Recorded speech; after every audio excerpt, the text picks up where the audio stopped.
Yo, Forza Milan! What a day! What a game! How's it Mamma going, mia. Roy? Mamma mia. That was that was a Champions League Milan. That was those Ancelotti's Milan going for the big games and winning them with no doubt at all. Super happy Nice for clean victory. It was like, that was, 4 at the back is just what we are. That's it. That's what we are. 4 at the back and 3 in the middle. Italian players in the pitch, Calabria on the right, Tonali having a great game. Best midfielder, in my opinion. Benacer and Krunic had an absolute incredible game, but I think Tonali was just unbelievable. Tonali ran for Theo, Benacer, Krunic, covering all the spaces. One of the best performances of his Milan career, I will say. But let's start with the basics. How's it going? How are you? All good? It's been like 2 weeks now. Yeah, it's been a while. Streaming, by the way, officially starts again today. I have not been able to stream for these past weeks. I have been joining our friend Rock on his channel, Milan Channel TV. He also has a AC Milan channel right there, guys. Go subscribe to him, and we've been having a lot of fun streams over to his channel. But I'm going to start streaming again regularly starting this upcoming week. This month was not a good month for me, but we are back, lads. RossonARI TV is back. And what a great day to be back, isn't it? Huh? Yeah, man, it's a great day. I knew we are going to have a great performance. I'm surprised about the result, of course. 4-0, not even the most optimistic Milan fan, which I am, would expect 4-0 against Napoli in their stadium. So. I thought there was definitely a chance we could beat them, but like this, no, it never crossed my mind. Yeah, it was a great performance. I mean, you saw the Saelemaekers goal, by the way. Yeah, Ronaldinho, Maradona, Messi. Guy, this is Saelemaekers, full confidence, knows what he has to do. It's just, I feel like this group of players now is mature. And I'm not saying like, they're going to win the Champions League and things like that. I feel like these 7 months, this season was so important for them to mature and to understand what does it mean to be a AC Milan football player. I think that was such an important season for them to understand that they just started. It's just the beginning. They need to improve. And they are now entering to a phase that they are more mature. They have a lot of experience. They're playing football, Champions League football. And winning against Tottenham, I knew is going to be massive for the mentality of this team. Managing to go to a quarterfinal with everyone is saying that we have zero chance to go ahead. Everyone is giving Napoli favor, and they're like, you know what? We're going to show everyone that actually we are the best team here. We are the one favorite to go to the semifinal.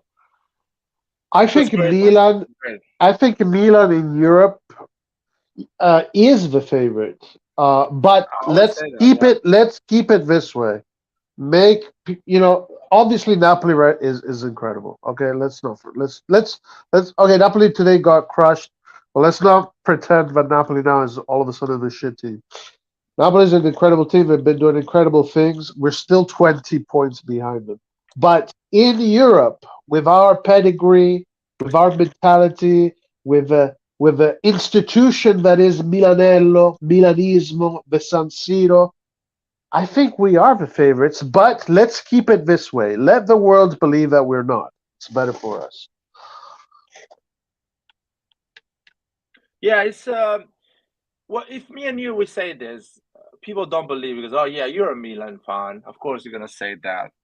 Even when I was trying to tell Antonio that day that we have more chance to go ahead than Milan, than Napoli and other clubs as well, because Milanello. The fact that these players go inside Milanello and they face what this club is. They see pictures of other players winning Ballon d'Ors, winning Champions League year Yeah. after year. Right. Legends of the football. You start to believe in yourself. You start to think, okay, my goal in this club is to win Champions League games, is to go ahead, Right. is to play Yeah. finals, Yeah. and You is to feel win it. that trophy. It doesn't matter how good I am. It does You not matter sense if it. I'm Saelemaekers. I Yeah. have to win that trophy. Right. It's basically it's like it's the club just gives you that feeling, gives you that perception, gives you that motivation, you know. So I think in Europe, Lars, I mean, I'm optimistic. Obviously, whatever happens, happens. I'll be honest with you.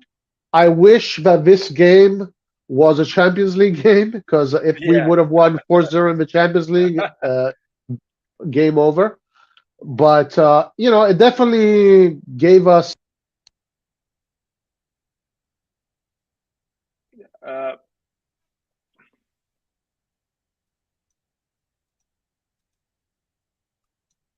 Hello. I think Yeah, I yeah, yeah. lost Roy. Yeah, Can I you hear me? lost you, I'm Roy, back. for a second. Yeah, now I can hear you. This game gives us what you were saying. No, this game definitely gives us a good indication that if we approach the games correctly in the Champions League, we can do it. We can do it for sure, for sure. I, I'm so happy that we won this game. Actually, I'm the opposite. You know why? Because if we Why? don't win this game with four at the back, the Uh, doubts start to go on Pioli's head, on the players, that's a good point. That's a on very the good point. club. That's a Winning very good four point. zero with this formation, which is the best formation. I always say Benacer, Krunic, Tonali together with Benacer as a number 10 is the best midfield we can play. Is the best one we can play. This And year it is was for yeah, sure. this year that's what I'm saying. This year, this is the best midfield we can play. I'm happy they are healthy, they are available, and Pioli knows exactly that is the best midfield. It never had that midfield during the season, Well, no, and when he actually, sorry, yeah correction. He did, and he used this formation twice this season, and it was in the Champions League, and both times we won 4-0. He uses the okay, same formation for the third time, and we win again 4-0. because it's Um, such a balanced formation, and it's I a think very Diaz balanced and one. Leao bring so much quality on those wings. They give, Yes. and Diaz is such an amazing player. When you give him, um, Space. he is good in the middle, but when you give him that opportunity to come from the wing to go inside, it's easier for him because he Yeah. does not have a man marking midfielder taking care of him. He has Right. to deal with the left back, Yeah. and And he can get rid of the left back going in the middle, running with the ball in the middle, and and that same thing with brings problem to the opposition. So I think the only issue I have now is complacent, but I don't think there's gonna be complacent. I think that the boys are still pissed off because Napoli is 20 points ahead of us. One thing I'm pretty sure that Napoli will be scared now. Napoli will uh, be like yeah, they're definitely going to be. the player, because Spalletti is always scared. Spalletti knows he knows about football. He knows the dynamics of football. So he was always scared about Milan and Italian clubs. But now the players understand what does it mean to play against Milan. And if Yeah. San Siro does his job, the guys do the job, no injuries, the right mentality, no weird referee choices, things that are outside of our control. Right, right. And We, watch out for UEFA, because UEFA probably wants to see Man City Napoli in the final because they think that's going to be the most entertaining game. Watch out. UEFA are a bunch of corrupt effers, and watch out for these guys. yeah. So everything that is not on our control, we cannot control that, of course. Yeah, But if we keep this tension and this mentality, San Siro will do the job. We will crush them again. We will break their confidence. I hope so. I hope They so. cannot handle San Siro. I And know listen, that for sure. I want to say something. Like, okay, I did not expect we are going to have this kind. We know that Milan has these in Italian. You know it. We call them the Milanisti call them la partita perfetta, right? Yeah, And perfect game. Milan has these games every once in a while, and people are saying, Osimhen not being there. If Osimhen was there, it would have been the exact same result, exactly the same. It would have been 4-0. They wouldn't have done anything. So the Osimhen absence did not do it. And Spalletti was nervous on the halftime, and he had an argument with Maldini, and that shows that he's not happy. He's scared now. He's worried. And now in Spalletti's mind is what I should do. Should I change the formation? Should I keep the same formation? Change some players? Napoli players now are scared. How the fuck we got played like this? Are we not good enough? That was just we were overperforming. A lot of thoughts are gonna happen, and when Yeah, you start to think too much, you're not free on running. And if Napoli plays defensive, they're not good at playing defensive. right. Just True. it's just That's a gonna. good point. Let's wait 10 days because 10 days is a lot in the Milan universe. We can get 5 injuries every week, and True. so you never know. But let's see. Hey, Let's see. before we move on, guys, we have 41 viewers. Guys, please do me a favor, do us a favor. Everybody, click that like button. I mean, we won 4-0, the perfect game, beautiful way to start this Champions League clash. So, what is your excuses, guys? Click the like button. We're going to get to chat soon. Subscribe, do all that good stuff. RossonARI TV is back with a vengeance, and what a good day it is to be back. And I want to Click tell that like. people this is gonna be a short live. I'm not gonna go more than another half an hour. This is gonna be 45 minutes because I don't want people to fly and think we are the best team in the world and things like that.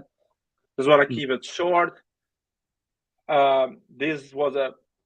I don't want to go and judge all the players. I just want to judge some key players. Okay, go ahead. The first one I want to judge is on the defense. I want to judge Calabria and Kier, just to remind everyone that Kier and Calabria were not the problem of our Right. bad moment. Yes. It was not a Well said. formation problem. It Well was said. not a personnel or player problem. It was just, I think you, Roy, explained it perfectly. We drew against Lecce. We drew Roma. against Roma. against Roma. Yeah, Yeah. Roma, like in 2 minutes, we drew against Lecce. Serie A was finished. We lost the Yeah. title. The kids got lost completely mentally, and they completely crumbled. Pioli Right. realized that they crumbled mentally on the Sassuolo game, so he played a really conservative team at the derby. We Yeah. managed not to get humiliated in the derby, which is so important for these young players to not get humiliated. Losing is one thing, getting humiliated is another thing. So I really admire Pioli for doing that. Yeah. Back in our feet, winning games, going through the Champions League, getting confidence. And I'm so happy that Pioli understood that now is the time to go back at four at the back and bring back the players that deserve to be in that position. Calabria and Kier deserve to play. Yeah, absolutely. I mean, they're all great players because we saw them being great all year, last season. Yeah. Yeah, it was the moment. And I mean, when it comes down to the formation, I'm glad me personally. I'm more glad about the three midfielders, Krunic, Benacer, Tonali. I think that trio in the middle brings a lot of balance to the team. We don't need a million attackers in the team, but we don't need a million defenders in the team either. We Yeah, need we need balance. We need a good amount of balance in defense, midfield, and offense. And this was it today, and it worked perfectly fine. I agree with you, but in that moment, we had to do that, and it was the right call, and it worked. And I'm glad that, like you are, I'm glad that Pioli now has gone back to his roots, pretty much. yeah. Um, Midfield, great game from Krunic and Benacer, but I think I really want to praise Tonali today because I think he's not having a great. He had a really bad period, 2 months playing really bad, but today he Yeah. showed up. He Well, never gave up. He ran a lot in these 2 months. right. Uh, gave everything for the shirt, gave everything for the coach, gave everything for the supporters, even if he had awful games. And that shows a lot of strength because he came back strong. He came back with a great performance. And I saw him live against Tottenham. He was running a lot. Even if he Yeah. didn't have a great game, he was running a lot, like A- a lot, covering a And I lot want, of pitch. It's insane. yeah, and I want to emphasize that even though he has not been having a great few months as far as his play on the ball, but off the ball, the guy is tireless. He will run till his last drop of blood in his body. So, And I'm really sad. First of all, Pioli never gave up on Tonali, which is incredible if you think about it. Pioli always played Tonali, even when he was playing bad. He always understood the value of Tonali in the pitch and how yeah, important it's for not putting his self confidence down because he knew right. Tonali would come back and be really useful for him. Yeah, and he's So a top player. He's a yeah, top player. top player. I'm sad that Italy is not building a team around him because, in They my will. opinion, the Jorginhos, the Verratis, I'm not saying they are old and they're not going to play anymore, but they are kind of the past. The future is The Tonali. change of the guard is going to happen soon. It's going to happen soon. You need to build a team around Tonali, a team that function with Tonali. And I think Barella and other midfielders can play for Tonali. So the game that Krunic and Benacer does, basically, they can do Right, it right. and allow And Tonali to be that player. It's the change of the guard is happening soon, as far as Italy. It's going to happen soon. But it needs to happen like properly. Like guys, we're playing, and I don't understand why we Italy used to play a bit like Milan. Great football, quick transition forward and pressing high. I don't know why the Mancini is not trying to replicate that with Tonali in the pitch. But anyway, Tonali, great Yeah, game. great game. Uh, I think Krunic. on the attack, just to close with the attack. I think the worst player today had a great game. And I think Giroud had a great game today. A lot of people say, oh, he was the worst player in the pitch. I think he had a great game. He read the game perfectly. He did what he had to do. He won all the duels with Keane and Ramani. I don't think he had a. I don't think he was the worst player. I don't think we had worst Yeah, players. exactly. I know what you mean, though. I thought he played well too. I thought he played well. Yeah. So, but shout out to Diaz. I think on the first 60 minutes, Diaz was our best player in attack, at least. He was Mm. just dribbling players for fun. The first goal, Leao's goal, he just, how can I say, he just invented that dribbling and that Yeah, pass for Leao. And I love that Leao made that run because usually he does not do that run. So Diaz has to run in the middle. But yeah. Leao did that run. Great pass, great goal from Leao. Leao had an incredible game today. I Finally, loved Mamma how mia, Jesus. yeah, man. Yeah. I mean, I love how he was. Everything was clear in his mind what he had to do. Even the second goal, he knew he has to do that. That's it. Well, we've had debates about this and conversations about this. Leo even had an interview right after the game by CBS. Word up on CBS for having that interview with Leo.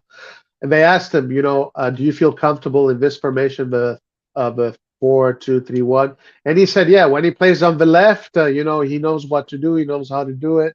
But when he plays more centrally, he finds difficulty in the turning around and finding spaces. So he prefers this formation. He's a little bit one-dimensional. Yeah, we know this, um, but man, 10 games of drought from Leao is a lot.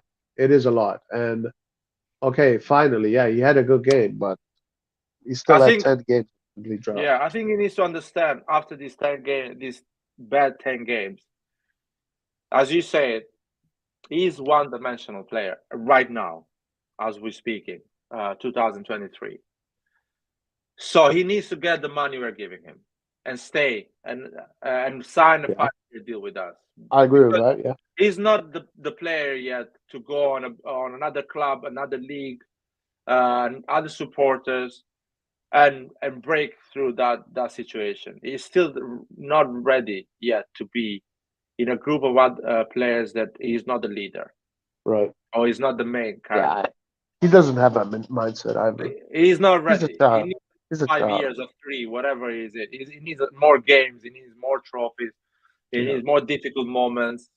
Uh, so he needs to stay at Milan and play more with Milan. yeah, I That's agree. the reality. I 100% with that. And thank you, Anna, for joining because I wanted to close this analysis before everyone can talk and talk about other players I didn't mention. And I also, just want let's to get to say, chat soon.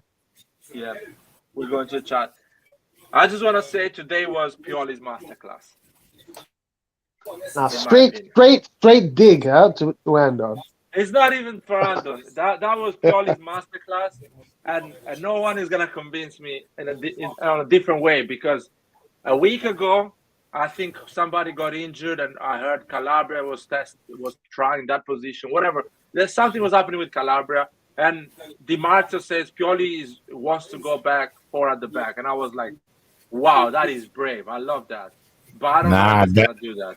that is RossonARI TV Masterclass. He listened No, to the no, no, live Andon, yesterday. Andon, no, no, He no, no, no. listened to the live yesterday. Pioli is Dude, I watching. don't. You guys say one thing the day after, you say another thing the day after. You say everything. So one, you're gonna get it right. In the last month, No, you've been saying no, everything, the opposite of everything. listen. So of course you're gonna get it Today, right once.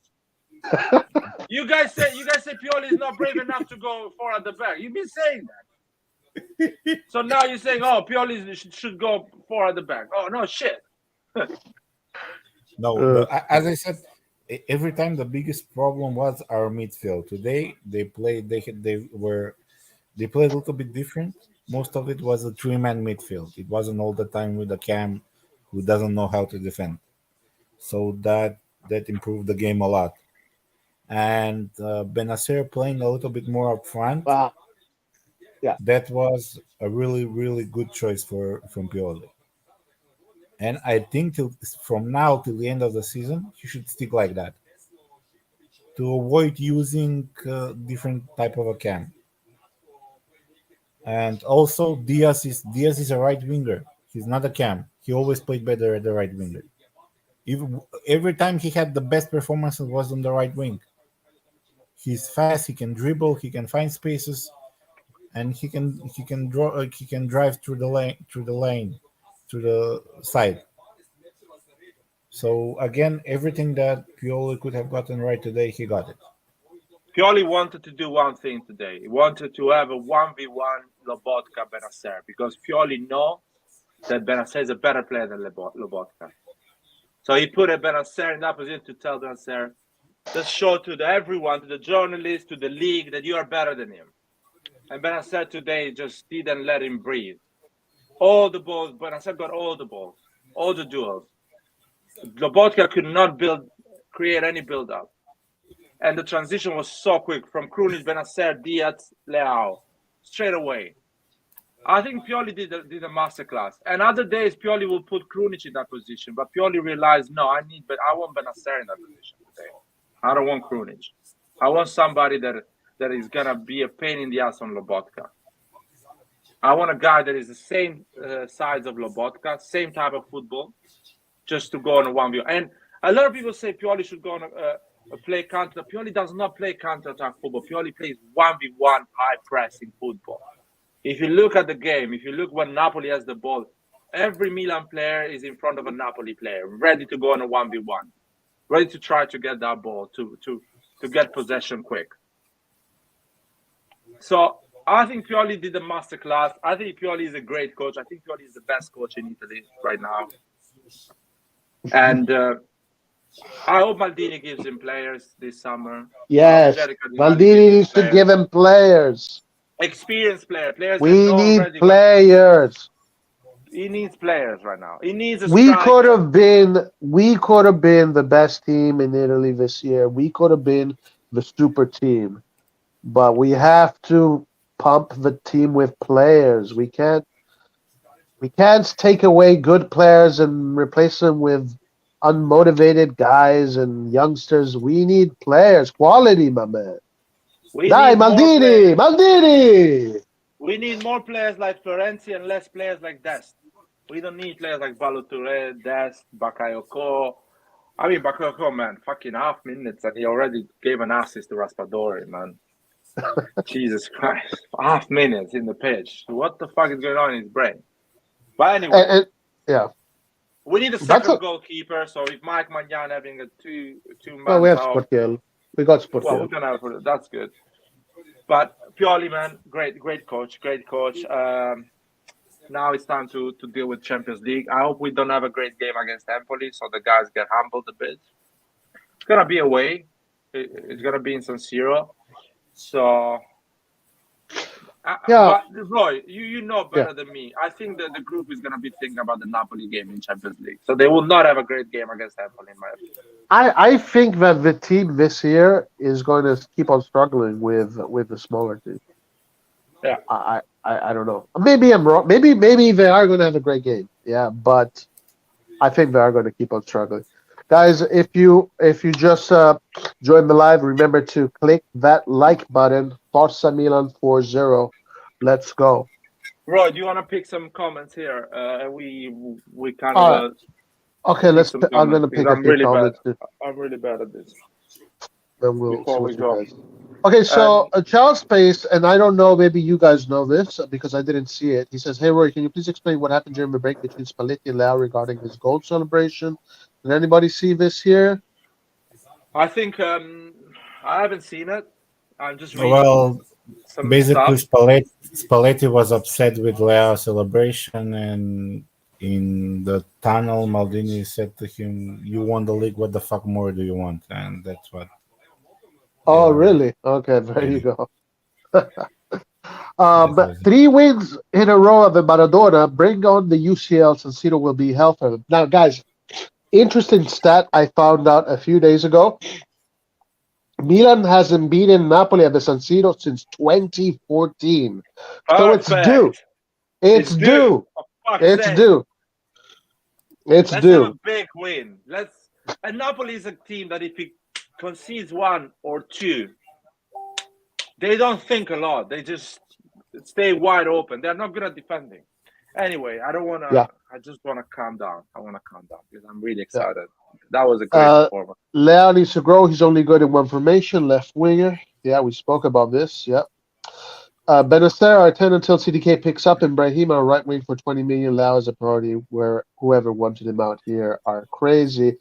Listen, I've always been pro Brahim. I even said that this is the year. I mean, Brahim now is 23, going to 24. Physiologically, he is growing. So this had to be the year that he showed something more. The issue that I have with Brahim Diaz is that, as far as I know today, we are developing him for Real Madrid. Now, Laird, you're convinced that we're going to buy him. I don't know what you think about it, Andon, but until I know for sure, I'm not happy about the Brahim Diaz situation. What do you guys think? Brahim Diaz, we're going to buy Brahim Diaz because I think Real Madrid will have a new coach. Ancelotti will leave. We'll go to Brazil. Real Madrid, in my opinion, will have Antonio Conte. And Brahim Diaz is at a moment of his career. He cannot bet anymore and go to a club and see if that club will play him or not. Brahim Diaz needs to go to a team that is certain what is his position, knows the coach, knows the group, knows the formation that he's playing, the tactics, and knows that he can provide, he can deliver. And it's a big opportunity for him to make that move, be a Milan player, play great football, and if a big club, supposedly bigger than Milan, I don't know if they're bigger than Milan, but let's say a bigger club comes back and offers big money for him to move, probably he will make that move. So for me, Brahim Diaz, if he wants to go to the next level, needs to stay at Milan. And probably that's what he's going to do, because his father is his agent. And I think he wants to go to that Spanish national team. He wants to play Champions League football. He wants to win trophies. There is not a better place for him than Milan, in my opinion. What do you think, Andrew? Well, as I said, as long as Brahim Diaz has contribution for winning titles, I don't mind even to be on loan, even developing. I don't mind that, as long as he has contribution to us winning the title in the end. So, for example, let's say he helps us to do something in the Champions League. I don't mind him going back to Real Madrid. Although I think we should buy him, because for 20 million you cannot get a better player than that. But again, everything depends on him, what he wants to do. Because even if he goes back to Real Madrid, he would never be a main player there. He will never play in front of Vinicius or Rodrigo. He will be a backup player. Yeah, and something to be said, though, about the reports. It's very strange. It's very hard to understand what's going on with this contract, because there have been a lot of reports coming out from Spain saying that this agreement between Milan and Real Madrid over Brahim Diaz, nothing is written. It's all a gentleman's agreement. So essentially, at the end of the day, it can be more than 20 million, less than 20 million. Or it's going to go however it's going to go. So we will see. We will find out. All right. Today was different. Milan, we are deadly on both wings. Diaz can be the new right wing. Yeah, I think we all agree that Diaz in this formation with this system works really well. I have a quick question for you guys. Milan has been winning in the beat Tottenham in the Champions League with a 3-4-2-1-2-1. Should we abandon that and just stick with this? No, we need to go. We need to play with this formation. This formation, yeah. Yeah, because this formation, but with the right players. With the right player, yeah, I agree. Yes, because Saelemaekers today was something different. Saelemaekers, yeah, and I think he's much better when he's coming off the bench. So Pioli should stick with Diaz right wing, Saelemaekers coming from the bench. I mean, listen, if we have Krunic, Benacer, Tonali in that middle, we don't need Saelemaekers to start. We have enough coverage. So even in situations when some of them, for example, Benacer or Tonali or Krunic, they're not playing, I think Pobega would be very good for that kind of midfield. Yeah, I agree. He can play even further up. He can cover that cam position as well. He has the defensive characteristic to cover for the space. And the only thing that bothered me today was playing Bakayoko in front of everybody else. Yeah, it is strange. Yeah, what does this mean about Pobega and Vrags? So the word is already that Vrags is not going to be redeemed, and there's also reports saying that they're thinking of selling Pobega. So I don't know. There are a lot of reports that Moncada is pushing for Ranks to be bought, because he went to scout him again for the Belgium under-21 to watch him play. Moncada is pushing, now depends on Pioli. Yeah, Moncada needs to get his S together, because this season he dropped the ball. Anyway, Paul says, Leao criticism. After the game he had, you guys are incredible. I shake my head, Roy. Listen, for me, okay, he had a great game, but for what Leao is asking for what Leao wants to become, it can't just be one game. Like we're forgetting that from January till now, Leao has been absent. He's not been playing football. He's been destroying satellites in the sky. He's not been able to do simple passes. Now, today he had a great game, and we have to recognize that. But if a guy is asking for all this money and he's making our heads spin to get his contract signed, it needs to be a constant thing. Kaká was consistent. Shevchenko was consistent. You know, these Ballon d'Or players were consistent with what they did. He has to be that. He can't just have 2 good months. He has to have 6 good months, 7 good months, and then then you can consider him that kind of player. So I think the criticism is fair. What is your And by the opinion on this? go on then. Yeah, I think the whole problem that we have this season, not just with Leao, with the team as a whole, is motivation. So if we find a way to motivate him properly, I think he can be very, very, very, very scary for the opponents. But I agree he needs to be a little bit more consistent, especially when he asks that salary that he's asking.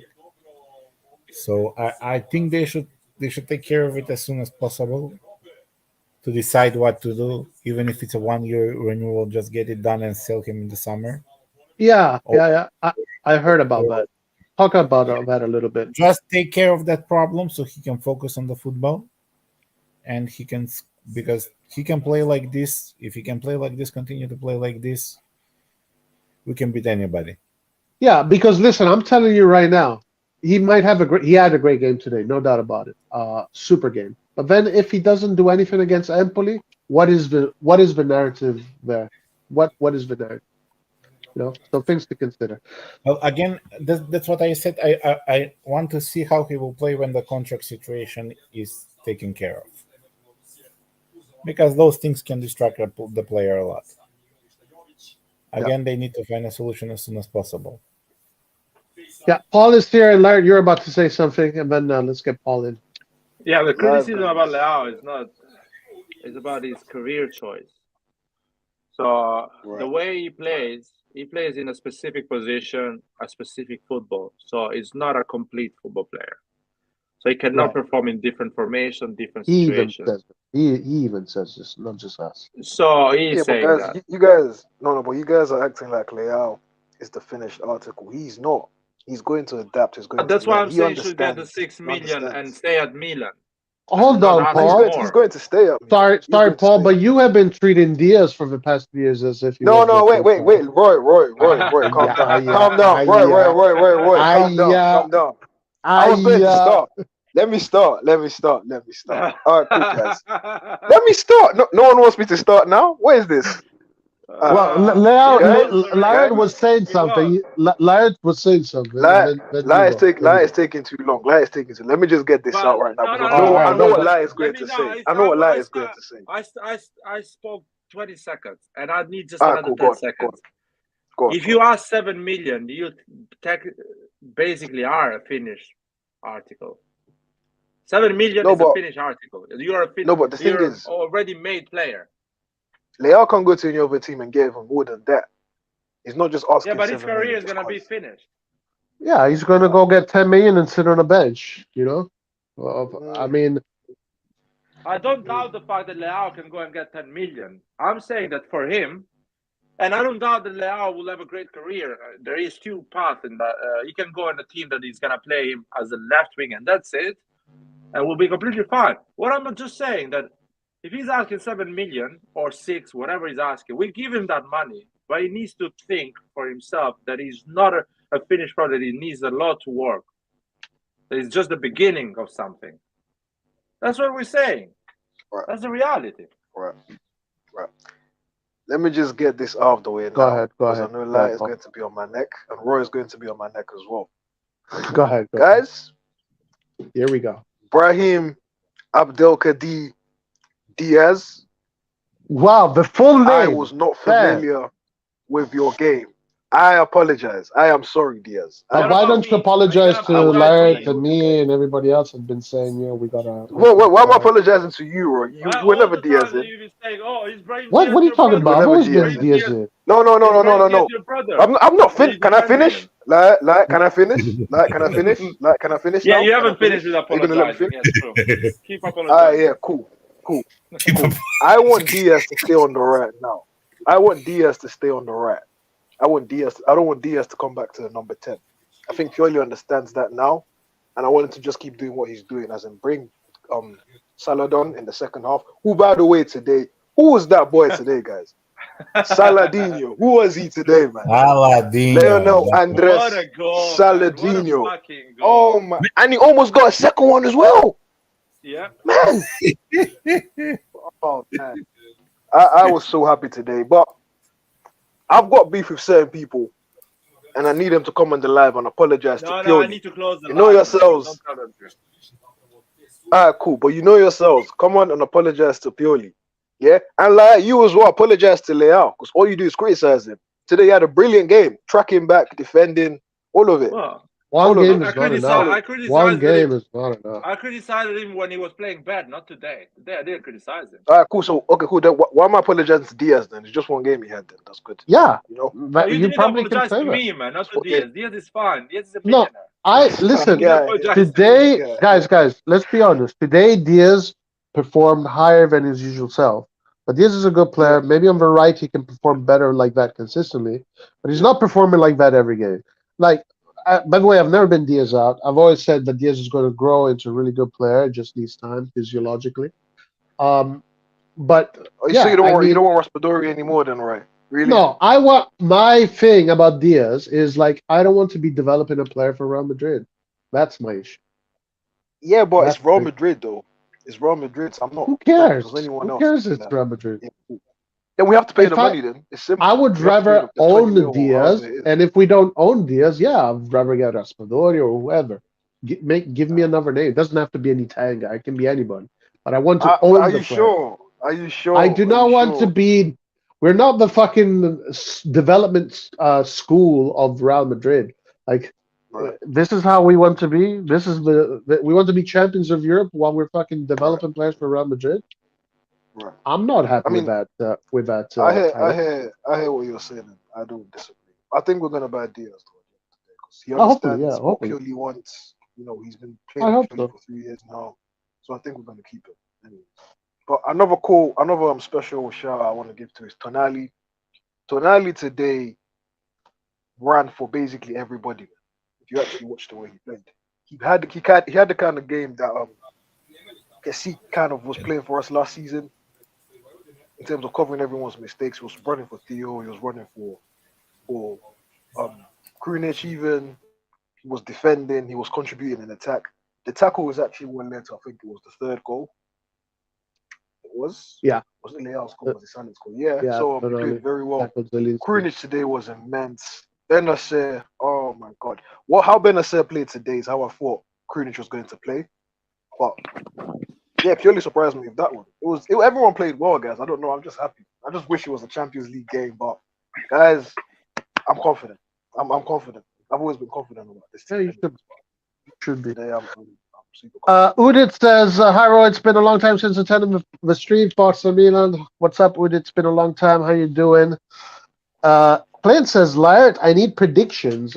Predictions about what? About what? Yeah, exactly. I'm not giving prediction. I told you Milan after Real Madrid is the favorite in this competition. It's a fact. You don't need my prediction. You need to see the amount of time we went to a final, the amount of time we played the semi-final, the amount of time we won it. That's it. You don't need to my prediction. There is a reason why Milan goes there. We played Champions League, I think, 23 times in our history. That's how many times Champions League final. No, Champions League football. Do you know We qualified to the Champions League football, I think 24 times in total. And we won 7 times. So that means 1/3 of the times we won it. That's a good We stat. played 11 finals, so more than 2/3 of the times we played Champions League football, we went to a final. I saw a really interesting stat lately that Real Madrid is the team that has lost the most games in the Champions League out of every team. Yeah, because they played it every year. They played Question to Laird. Question to Laird. Manjadine asked Laird, what changed your mind regarding the 3 at the back? You were convinced that it's our best option for the UCL. Well, that's why I thought Pioli. First of all, I'm in love with the 4-2-3-1. Mentally, the team was really weak, and I thought the 3 at the back would help us a lot. But Napoli, looking at who are we playing right now, Napoli, Benfica, or Inter, these are teams we know. We know they're at our level. So we can actually just man up and play four at the back, start to be our best version of ourselves, and go four at the back. The three at the back is just when you play super offensive or super high quality and established team, established player that have been playing semifinals the last 10 years. So that you try to be more conservative. But right now, four at the back is completely fine. We are good. We are as good, more or better than Napoli, Benfica, and Inter. So let's play our football. Yeah, and this one is for everybody. I want to know what everybody thinks. Well, we already spoke about Leao, so that we can move on from Leao. But there's a question here: is it just me, or does Tomori play better with Seaman Kjaer as his partner? Kjaer today had a great game. Tomori had a great game. What does this mean for Kalulu and Chao? What do you guys think? Especially Chao. I just want to say something about this to Kjaer and Tomori. Tomori plays well when the game is important, because Tomori has bad games when he has a lack of concentration, and most of the time his lack of concentration is on small teams, small games, because he is too confident of his physical ability. That's why he goes out of position. But on big games like Napoli, Inter, Champions League game, he plays always well because it's a big game and he is super concentrated, always in the right position, not too confident on his physical abilities because other players are quick as him. So that's why he plays well. It's not the Kjaer or Kalulu Chao, because he had a great game with Tottenham as well. And he was playing with Chao. I was going to say as well. Go ahead, Paul. The previous comment about Leao, the guy is actually spot on. Not this one. Yeah, but I don't think he did enough. We spoke about Leao. I mean, everybody knows. I mean, I know what your opinion is. What? Go ahead. Go on. No, I was going to say, like, of course, we all want Leao to do more, but I don't like how people are acting like him asking for 7 mil was excessive. It's not. No, man. We're not saying it's excessive. He should get that money and stay at Milan. Now he's going to stay. He knows what he needs to do. He's going to stay. I think he stays. Well, let's hope so. Guys, what about you, Paul and Andon? Any words on this Seaman Kjaer? I mean, some of you guys were very critical of Seaman Kjaer and Tomori as well. But what does this mean for Chao and Kalulu? What do you guys think? I think Kjaer today wasn't allowed to have a bad game after what he went and go and do in international. Again, sorry, a little bit louder. Paul? Can you hear me? Sorry, can you hear me? Yeah, go ahead. Hello? Oh, yeah, I was saying Seaman Kjaer today wasn't allowed to have a bad game after what he went to go and do.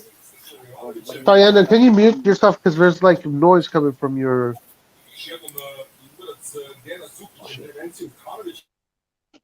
Okay, go ahead, Paul. Okay. Yeah, I was just saying, Kjaer today wasn't allowed to have a bad game, for sure. He had to have a good game by force, and he was good today. But to answer the question, I think Chao and Kalulu are still going to get minutes for sure. But someone is going to have to take the position, man. It's just for them to kind of go and just take it out, really. But I think they'll still get minutes. It could be in the game if Pioli wants to go to a back three, or maybe put Kalulu on the right instead of Calabria. He's going to get minutes for sure. Yeah, I mean, if they're all good, he has a lot of players to rotate, so that can't be a bad thing. Yeah. I mean, it's good to have 4 good options. It doesn't hurt, so he needs just to rotate them properly. Because Tomori had a great game today, but he hasn't been that consistent this season. The same for Kjaer as well. Yeah, he had a good game today, but he hasn't shown consistency. So it's much better to rotate them in 2-3 games to everybody to play, because it's good to have all your options sharp. And I would even if they are all healthy, I would shift Kalulu as a right back to rotate with Calabria, and Chao to rotate with Tomori and Kjaer. I think that would be the perfect solution for everybody. Gotcha. Lard, you want to say something about this? No, I think Kjaer has more experience than Chao and Kalulu, so he will position himself better. But Kalulu and Chow have more physicality. They are athletically better than Kier, stronger. So it's a tough choice for Pioli now because Kiar's choice was because Kalulu got injured, and I think the decision to. So let's see how Kier is going to be and how Kier is going to handle the Osimhen situation because. What about Chow? Because Chow now obviously, I mean, they went three at the back, not for Tomori or Kalulu, but because of Chow. So is this like a signal to Chow saying, "Look, I'm sorry, but you're going to be sitting on the bench a lot again"? Well, we are 10 games at the end of the season now. If you don't count the Champions League games, it's 10 Serie A games. So I think Chow is going to play some games. Empoli probably can start. He can play for sure. I don't know. It's such a tough decision for Pioli to make. And yeah, it's a good headache. One thing I know for sure, if he wants to change Calabria, he will go three at the back. He will not play a right back. He will play Kalulu and be three at the back with Saelemaekers right wing, Theo left wing. So that's it. That's what he's going to do if he needs to change Calabria or during the game, or if Calabria is injured and he. So I don't think he trusts on ball possession, on build up any of the other players like he trusts Calabria, because Calabria is good at the ball. He's almost like a midfielder when he has the ball. Good with the passing. Kalulu cannot play in the way Calabria plays. Even if he's stronger and faster than Calabria, does not have that vision, that passing. And Kalulu is more going forward on that wing than actually. You're going on a monologue now, man. 2 minutes, man. Come on. Well, I'm teaching you football, man. You should just thank me. You're not teaching I'm teaching you football, man. 2 minutes. And I'm doing it for free. So Come on. you should just thank me, man. Anyway, yeah, I'll stop now. That's fine. So Hillary says, "I'm sorry to talk about Diaz, but I will be more convinced if he continues with his dazzling performances." Well, Hillary is gonna win a Ballon d'Or if he continues like this. It's gonna be too late for you, man, to be convinced. Can't lie, Diaz surprised me today. Big one here, guys. Big one here. Look at this comment. Comment. Now, this can open a little paragraph in today's debates before we close. This Pioli out. Pioli out. Sure. Andon, you are the leader of the Pioli out movement, so go ahead. Tell us. Yeah, as I said, depends on how we finish the season. Because let's not get carried away. I want to see how they will play against Empoli, because it can easily happen we beat Napoli and we lose against Empoli this season as well. But if we play like this in the Champions League, if we beat Napoli, we're playing in the final for sure. Then there is no way Pioli is getting sacked. But again, let's see what he's gonna do next week. Before I hear Paul and Lauren, I have a question for you guys. If Pioli finishes top 4 and quarterfinals of the Champions League, is that going to be sufficient for you guys to keep on saying Pioli in? Yeah. Quarterfinals, you said. Quarterfinals. He's already in the quarterfinals. He's in the quarterfinals. Yeah. Meaning if he doesn't get to the semifinals, and this is where he stops. Quarterfinals. If he gets top 4, he will stay. There's no logic in. But I'm asking your opinion. Not what the club is going to. I'll keep him. I'll keep him for sure. I'll keep him. I still think that with a different coach, he still has some limitations. He has those limitations. And I think with a different coach, we're still going to play better in the long term. But for the time being, if he manages to get top 4, he needs to stay.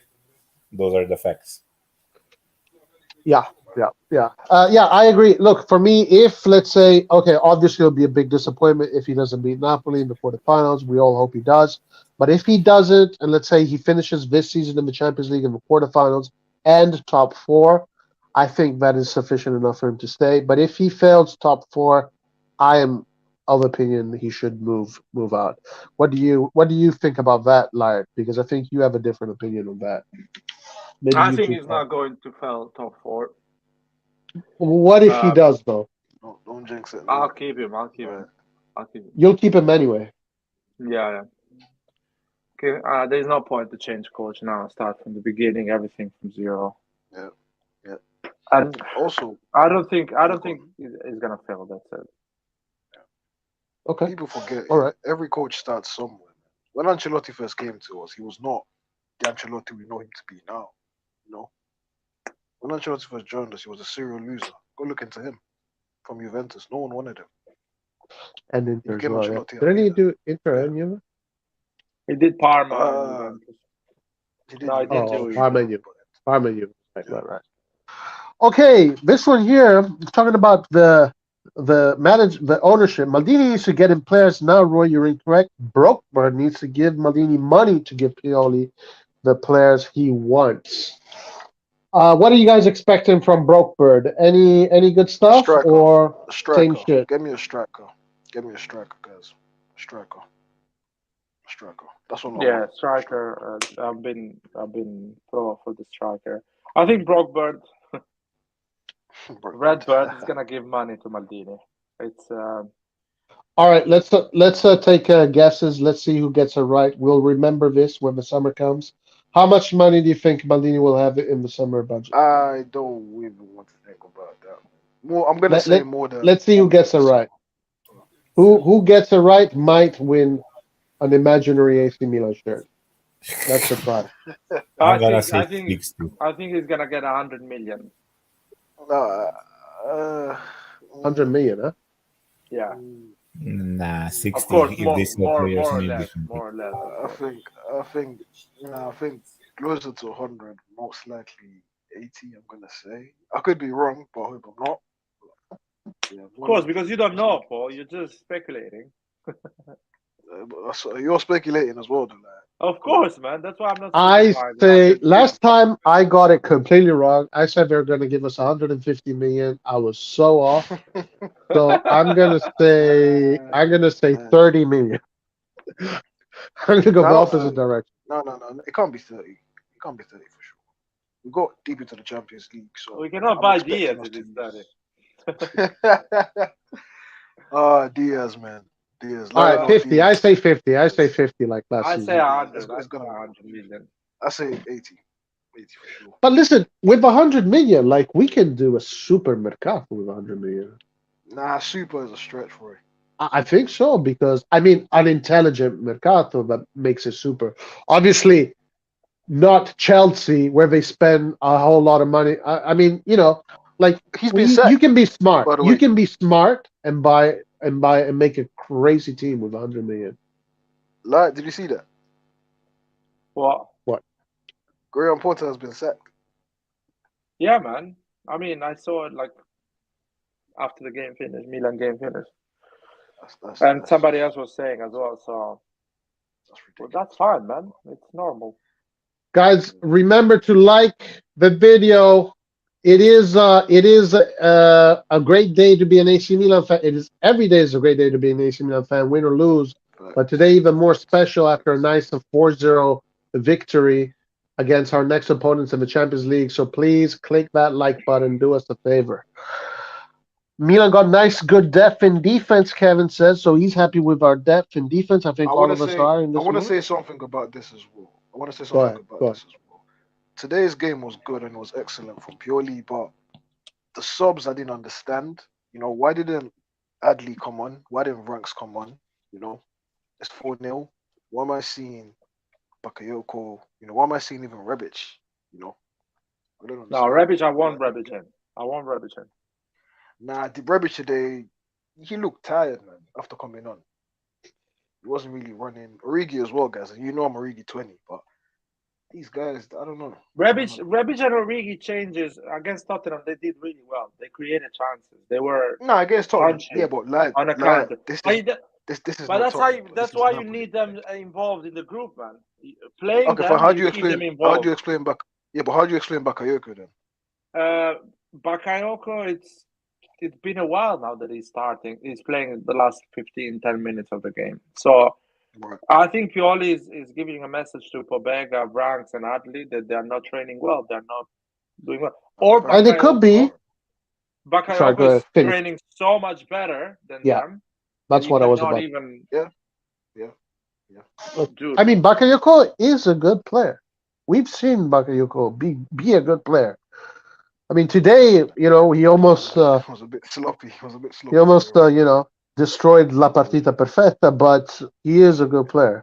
Yeah, I think so too. Like, I think he's training better than the other guys, and he's looking better in training. That's why he's using I him. think this formation, Pobega will definitely benefit from, for sure. Midfield three, even can not do what Benacer Right. was doing, but Yeah. I think Yeah, he'll and benefit back. from this formation, for sure. In theory. Alex says we need to sign another ball playing CB like Yair. His passing is very useful, especially long. I would argue that Chow is already that player, more or less, right? Chow is quite technical. I mean, he's not as maybe he is even more. I don't know. I mean, he's so young still. We gotta see. He's gonna get better with time, so yeah. Yeah. Is Clint still Pioli out? I don't know. Would like to see Ali to get some minutes on Friday. Bro, these people are gonna be Pioli out, even if Pioli wins the Champions League. Exactly. Because they're gonna tell us Pioli is They want to done be what right, he could have done, and that's it. Pioli out. man. I'm sure Clint actually said that. Even if he wins the Champions League, he wants a new coach. I think he did actually say that. Kangu says I met a guy at Juventus last week. Okay, he follows me now. Oh, it's All Juventus a player. Good for you. Good for you, Kangu. Congratulations. There's not many managers out there that are an upgrade now. Luis Enrique will go PL. Tuchel will go Bayern. De Zerbi also wants to stay in PL. Yeah, I mean, which managers? I don't know. What do you guys think about Nagelsmann? Because there's a lot of talk about Nagelsmann. Maybe Going to Chelsea. It's almost done with Chelsea. Oh, really? Yeah. Oh, I didn't know that. How do you know this? Yeah, Fabrizio Romano is saying that he's been talking with the club since yesterday.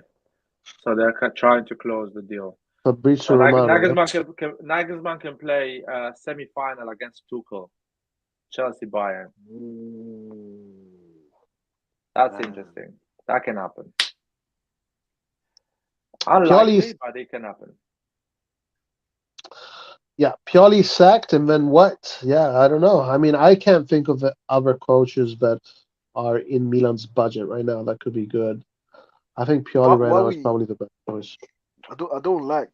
Why are people still discussing Pioli, man? I don't understand. Pioli right now is the best man for the job. Really and truly. Listen, Paul. I think if you would have given Pioli a proper team this year, first of all, don't sell Kessie, damn it. His whole game was based on Kessie. Wait, Roy. Do you want to repeat that again for Lai? Because I know Lai is a bit. I know what Lai's opinion is on it. Lai's opinion is quarterfinal of a Champions League without Kessie. That's Lai's opinion. And probably it's going to be a semi-final. But it's also 20. But it's also 20 points behind the league leader. That's Mike Maignan 7 months injured. That's a lot of other injuries, a lot of other issues. It's not just that. It's not just that. I wish it was just one player the reason of that 20 points. This but team unfortunately, it's not that. For sure. Without all the issue this team had, maybe we'll be like 5 points from Napoli now. Or 6 points from Napoli. Which is still a good team. And I respect your opinion. For me, we should have never. Having Kessie in the squad, of course, will make the team more solid. But I'm not sure the team will be more brave and more fluid on movements to go. Well, it depends who else you bring in. Yeah, of course. If you bring other players to be fluid and more proactive, maybe. But the players we have, Kessie will be more static and more strong, more positional, and maybe you will not have that fluidity to create those type of football that we created in Champions League. So there is pros and cons. What are you saying, man? What I'm saying is this summer we could have done much better. We should have kept Kessie and brought in quality players. That's my opinion, and I'll stick with that. And I respect yours, and we don't need to argue about it. It's fine. But anyway, But it's an give issue. It's an I issue. The fact that Pioli gets all the major players, they just leave for free and then don't get replaced. yeah, Because it is replacing, an I'm issue. not saying to replace them in the same way with the same type of player. Adding quality in other positions maybe will help Pioli.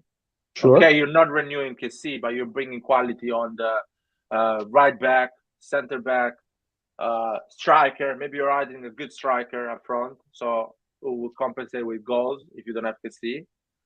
But they're not doing that to Pioli. They're not helping on that Right. side. With And Pioli. this is the thing. This is why it can't be Pioli out. This is why I find it very difficult to criticize him. It's like, man, this guy in the 3-4 years has achieved every objective that has been given to him. UEFA, the Europa League, Champions League, Scudetto, even, but they didn't even ask him to fucking win the Scudetto. And now on this year, they give him a weaker team than last year. I win you the Scudetto. Look at the team you give me after winning the Scudetto, man. What do you want me to do with that? You know, that's why I caught Pioli a lot of slack, man. But yeah, I don't know what the fans want. I can't criticize Pioli on this. All right, Benacer trequartista, different juice. Kevin likes the Benacer trequartista. Oh yeah, I love it as well. Benacer plays that position for Algeria. That's his natural position. Yeah. All right. Benacer started his career as a cam. In the three midfield, Benacer, I'm happy. Whatever you play him is good. Even Tonali benefits from a three-man midfield. He doesn't have to take care of that much responsibility and cover all the whole field. Yeah, I think Benacer on the number 10 helps Leao a lot because Leao is not amazing on the passing, and he can glue Leao and Giroud together with some passes. Theo Hernandez plays better with Benacer as a number 10 because you will have someone to find him and pass the ball. I think Diaz as a number 10 plays well as well. It just does not have that energy that Benacer has. Keep Diaz on the right. I never want to see Diaz on number 10 again. Just keep. Oh my god, you guys get so fixated with things, man. You guys. Did you see that dribbling? No, like on the first goal. Did you see that dribbling he did? Yeah, I saw. That right there is what you do in Calcetto. That's what you do. Well, we did that against Tottenham as well. He did that against Tottenham as well. He did that against Juve. He did that against Juve. And when he was playing as a right. Exactly. Right. There we go. Where was he playing when he did that? On the right. He wasn't playing as a cap. Tottenham, he was playing as a number 10. Like on the right, number 10 on the right. He was playing on the right. He was playing on the right when he did that action. Like you don't know ball, man. I'm teaching you. No. Hold on. I do agree with Live that as a number 10, he also does do well. But I think right attacking midfield, he does better. So my point is, so let's say Krunic gets injured. Example, you play Benacer, Tonali, Diaz is number 10, Saelemaekers on the right. That's your second best option. You're not gonna keep Diaz on the right and play Pobega as a number 10 or another midfielder as a number 10. Or I would actually play Pobega as a number 10. I think Diaz will be in the middle there, and you have Saelemaekers on the right. It will be less solid than having Benacer there, but still you will have a pretty decent squad to deal with. That's what I'm saying. Where are you going, sir? I have a question for you guys. This is my question, not from chat. Since we're talking about this position here and these kind of players, so there are strong rumors.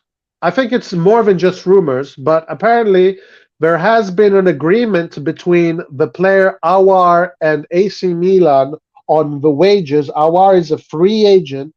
What I'm hearing, the only thing that they need to agree on right now is the bonuses. And once that is agreed upon, Aouar is officially an AC Milan player, like Sportiello is. These are the free agents. Any opinions on Aouar? Are you guys excited? Do you think it's a waste of time? What do you think? I'm not big on Aouar, if I'm being honest. I mean, I would welcome him because he's free at the end of the day, but I don't know, man. What's the difference between Aouar and Adli right now? And even this Aouar guy, I'm hearing he's injury prone. He doesn't really play that much for Lyon because he's injured. So I mean, he could come to us and play good, which would be amazing. But yeah, I would still take him, but I'm not fully. Is he a midfielder? Yeah. He's a type of Benacer midfielder, if I'm not wrong. Yeah. No. He's more of a actually after the game Benacer played today. I don't even know, but he's more of a he's not number 10, but he's more he's of a mezzala sinistra. Yeah. Mezzala sinistra. Is he left-footed actually or right-footed? I'm not sure, but he is a quality kind of player rather than a quantity player. I haven't watched enough. I don't know him a lot. I've seen, I think, one game, but I'm talking about 2 years ago with Leon. Yeah, well, he was a player that a lot of people thought he was going to be kind of, a big deal. Kind of lost a little bit of ground, but his style of play is more quality rather than quantity. He's a technical player, a guy that brings technique and technicality. So he would be more in the lines of, yes, Ali and Benacer rather than Pobega, Tonali, Ranks, those kind of players. Adnan, what about you? Sorry. Getting Aouar on the free would be a very smart piece of business. Although he has fallen off in the last couple of years with Leona, and he doesn't have the same hype he had like 3-4 seasons ago when teams were offering 50-60 million for him. But he will be a quality addition that can cover every position in midfield. He can cover cam, he can cover CDM, he can cover even in a central midfield position. He basically is very similar to Benacer. Not as good as Benacer, but very similar. So it would be good, for example, to have that Benacer backup that we don't have this season. Yeah. So we would take care of that problem. It won't be worried, for example, when Benacer is not playing, we're terrible in midfield. Nobody can cover that position, can have that creativity. Like this, you have Aouar that can cover for him and it can play. Plus, it's a free transfer. Right. So and only 3 million. I mean, only. Everybody will love to make 3 million a season, but he's for a free transfer, 3 million is a wage, but it's not like damn, that's a lot. Like it's a good wage for a 25-year-old. 4 million is a lot, though. 3 million. 4 million is a lot. Yeah, 4 million is a lot. Yeah, bro. 4 million is a lot. I think 4 million would be a lot for him. 3 million is good, I think. Roy, how much? I mean, how old is he? Sorry. 25. Oh, okay. So he's a formed player. Like he's not a youngster anymore. He's graduated from the youngster category. So he should be a formed player. For me, this is a good signing. For me, this is a B+ a signing. He's not Iniesta. He's not Iniesta. Okay, but he's a good signing. Quality. I want quality, more quality in the team. I think we need more quality in the team. And having only Benacer as an option, even though Adli, I don't know what's going on with Adli, is not good. So I think it's a good signing. I'm happy with this signing. Yeah, if he's the type of player like Benacer, I'm happy to welcome him. I'm not against quality players. Right. Even if he's like a bench player, so most of the time it will come from the bench or play when people are injured. Exactly. Still fine with it. I'm still fine with it. But I hope he, performs. Yeah. Kevin thinks we're going to get 25 million summer budget. Yongo says 30 million plus extra raise. Guys, are we okay. Big topic here. I know this is going to hurt Paul a little bit. What are we doing with Origi this summer, guys? Are we going to sell him or what? Guys. Origi is going to come back a new man. I'm telling you now. He's just unfit. That's it. I mean, if we get 20 million, then you have to consider, I guess. 20 million is a good money for Origi. No one will say no. Yeah, 20 million is money for any bench player we have at the moment. I would be like, wow, please take it. 20 million for Rebic. I think 15 is more realistic for Origi. But I don't think we're selling it. I would keep Origi personally, but if we get like a good offer, then I would consider it. So the question is, like, would you like to sell him or would you like to keep him? And if you say yes, I want to keep him, I want to know why. I really want to know why. I want to keep him. I want to keep him another year. Him and CDK for another year. Oh, but CDK is still young. I mean, CDK is fine. I get it. I'm talking about Rebic and Origi, specifically these two players. Rebic, out, Origi, I will sell him. Rebic, I will sell him because it does not provide competition to Leao. There is no competition for Leao, basically. Zero. Yeah, good point. So Rebic, I will sell him. Origi, he needs to stay fit, so I will give him a second season opportunity. Maybe staying fit, having a proper preseason. And Ibra got injured again, so I think Ibra will go. I mean, Ibra come on. Dude, why is this man going to play with Sweden? 42 years old. Why are you going to play the national team? Why you get injured every month?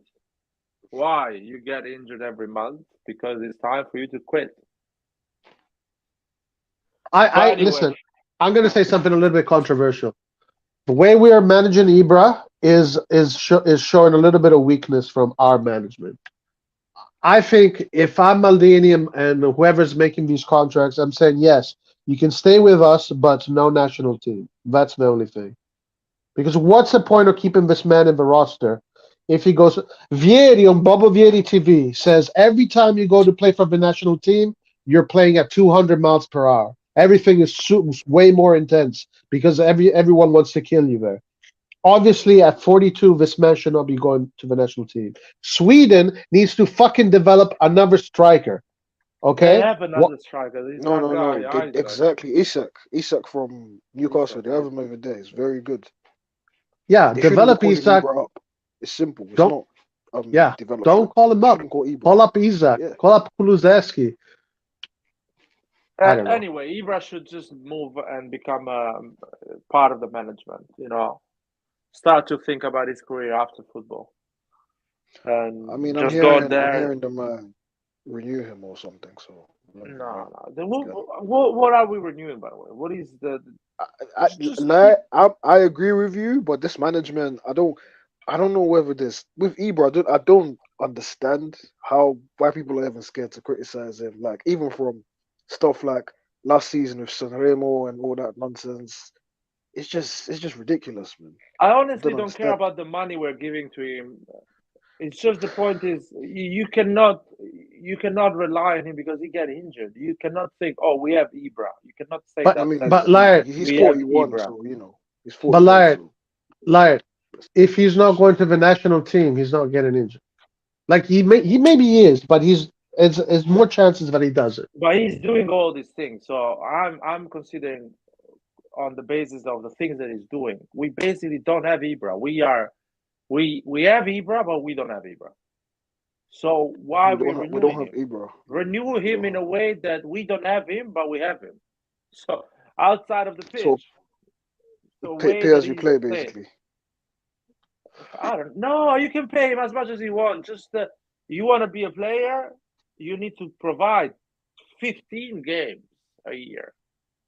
No one. He's out a month, by the way. Apparently, according to the reports. Out a month. In 1 month, the season is finished. Yeah, pretty much. He's going to be back for the last month, essentially. So might as well I'll pay you. Be part of the management. Be part of the sporting directing team with Massara. Go out there and find talents. Talk with players and convince them to sign for Milan. Be part of the sporting directing team. Be part of the team Maldini has. Or running the club. You know what I mean? Just be there in Milanello. Be the assistant coach. One of the assistant coaches. I mean, listen. Look, let's be also honest here. Like, when he came on that game, I can't remember who it was with. Played well. He played well. I mean, he played well. He showed he still has qualities. Against Udinese, the whole team sucked. Yeah. But the game before that, he played well. Guys, okay. I'm done with Ibra, I'll be honest. I'm done with his national team thing. Like, if he keeps on going for the national team, like, yes, then I agree. We should not be renewed. We know our transfer budget is way for Longo to say, and it's 100% true. Yeah, Longo, he did get it right. If we don't make top 4, we get no money. That's true. That's true. Current directors would feel overwhelmed with a 50 million budget. Chelsea want to get Nagelsmann, so it is true, I guess. After this performance, it should be fourth place, same old formation, hopefully. Only a retard like Pioli would give Bakayoko more minutes than players that Milan actually own. Where is Pobega? There you go. There you go, guys. There you goes. I mean, if Bakayoko Train better than Bakayoko. Exactly. If Bakayoko is running more than you in training and doing what Pioli. I don't think Pioli is a madman like people think. He's a retard. Exactly. So I think Pioli would love to play Pobega. I want to see Pobega play too. I want to see Adley play. I want to see Ranks play. But if you're not training hard, then you don't play. It's simple. So I heard someone here said that they would like to see Klopp instead of Pioli. What do you guys think of Klopp at Milan? No. Why are we discussing Pioli? That's the thing I don't understand. I'm keeping Pioli. Let's say as an alternative. Hypothetical. I would take Klopp. Yeah, I would take Klopp. I do rate Klopp a lot. I rate Klopp, and I don't want him. I honestly, people will look at me weirdly now and think weird things about me now. Here goes the nationalist take. Let's hear it. I want an Italian coach, man. Foreigner coach don't work well in Italy, or if they work, they need to be almost Italian, like Mourinho. Yeah, Mourinho is more Italian than any Italian. But other coach, they will not do better than an Italian coach. I'm sorry, guys. And Guardiola, for example, is a guy that probably will do well in Italy because he lived in Italy. So he understands the Italian coach. So probably he will work. I'm not saying Guardiola at Milan in general. But Klopp, I don't think Klopp will do well in Italy for Milan. I mean, Klopp studied Seki, and Seki is one of his biggest idols. Yeah, we're talking about Italy 30 years ago, man. And the press, how are you going to deal with the Italian press? How are you going to deal with the supporters? The supporters in Italy are different. You lose 2-3 games, you don't give a shit your club, man. They're like, get out of it. And we are a team who don't have the money to buy the players Klopp wants. Klopp is so specific. His football is so specific. I want a coach like Pioli that changes, that is ready to change, to put on board the players Maldini gives and try to do his best. That's the thing. You go. You heard it here, guys. I do agree with you with foreign coaches in Italy. In the past, they haven't worked. In Milan, they've never worked, aside from the Swedish guy. But I remember in the 90s, we had the Uruguayan guy and the Turkish guy that came in, and both of them failed miserably. Terim and Tabares. Terim and Tabares came in the late 90s, early 2000s, and they did not do well at all. Seedorf, who is pretty much an Italian. I mean, he did. Okay, let's see what else do we have here. Did you all see Lakaka yesterday? He's so bad. People who compare him to the Lion, to Ibra, should be prison for life. Man, I have a question for Lion. Lion, wouldn't it hurt Inter more if they beat Benfica and then we beat them in the Champions League semifinal? Since you want to see Inter suffer, wouldn't they suffer more if they lose against us in the semifinal? So why would you prefer Inter to lose against Benfica right now? My question to you. Because I like Lisbon as a city, man. I want to go and visit again. I want to go and stay there. And I want Inter to just get out of my way. There we go. There we go, lad. Straight away, just get. You're not a good club right now. You are a joke of a club. You're losing one every 3 games. You lose one. Get out of my way, please.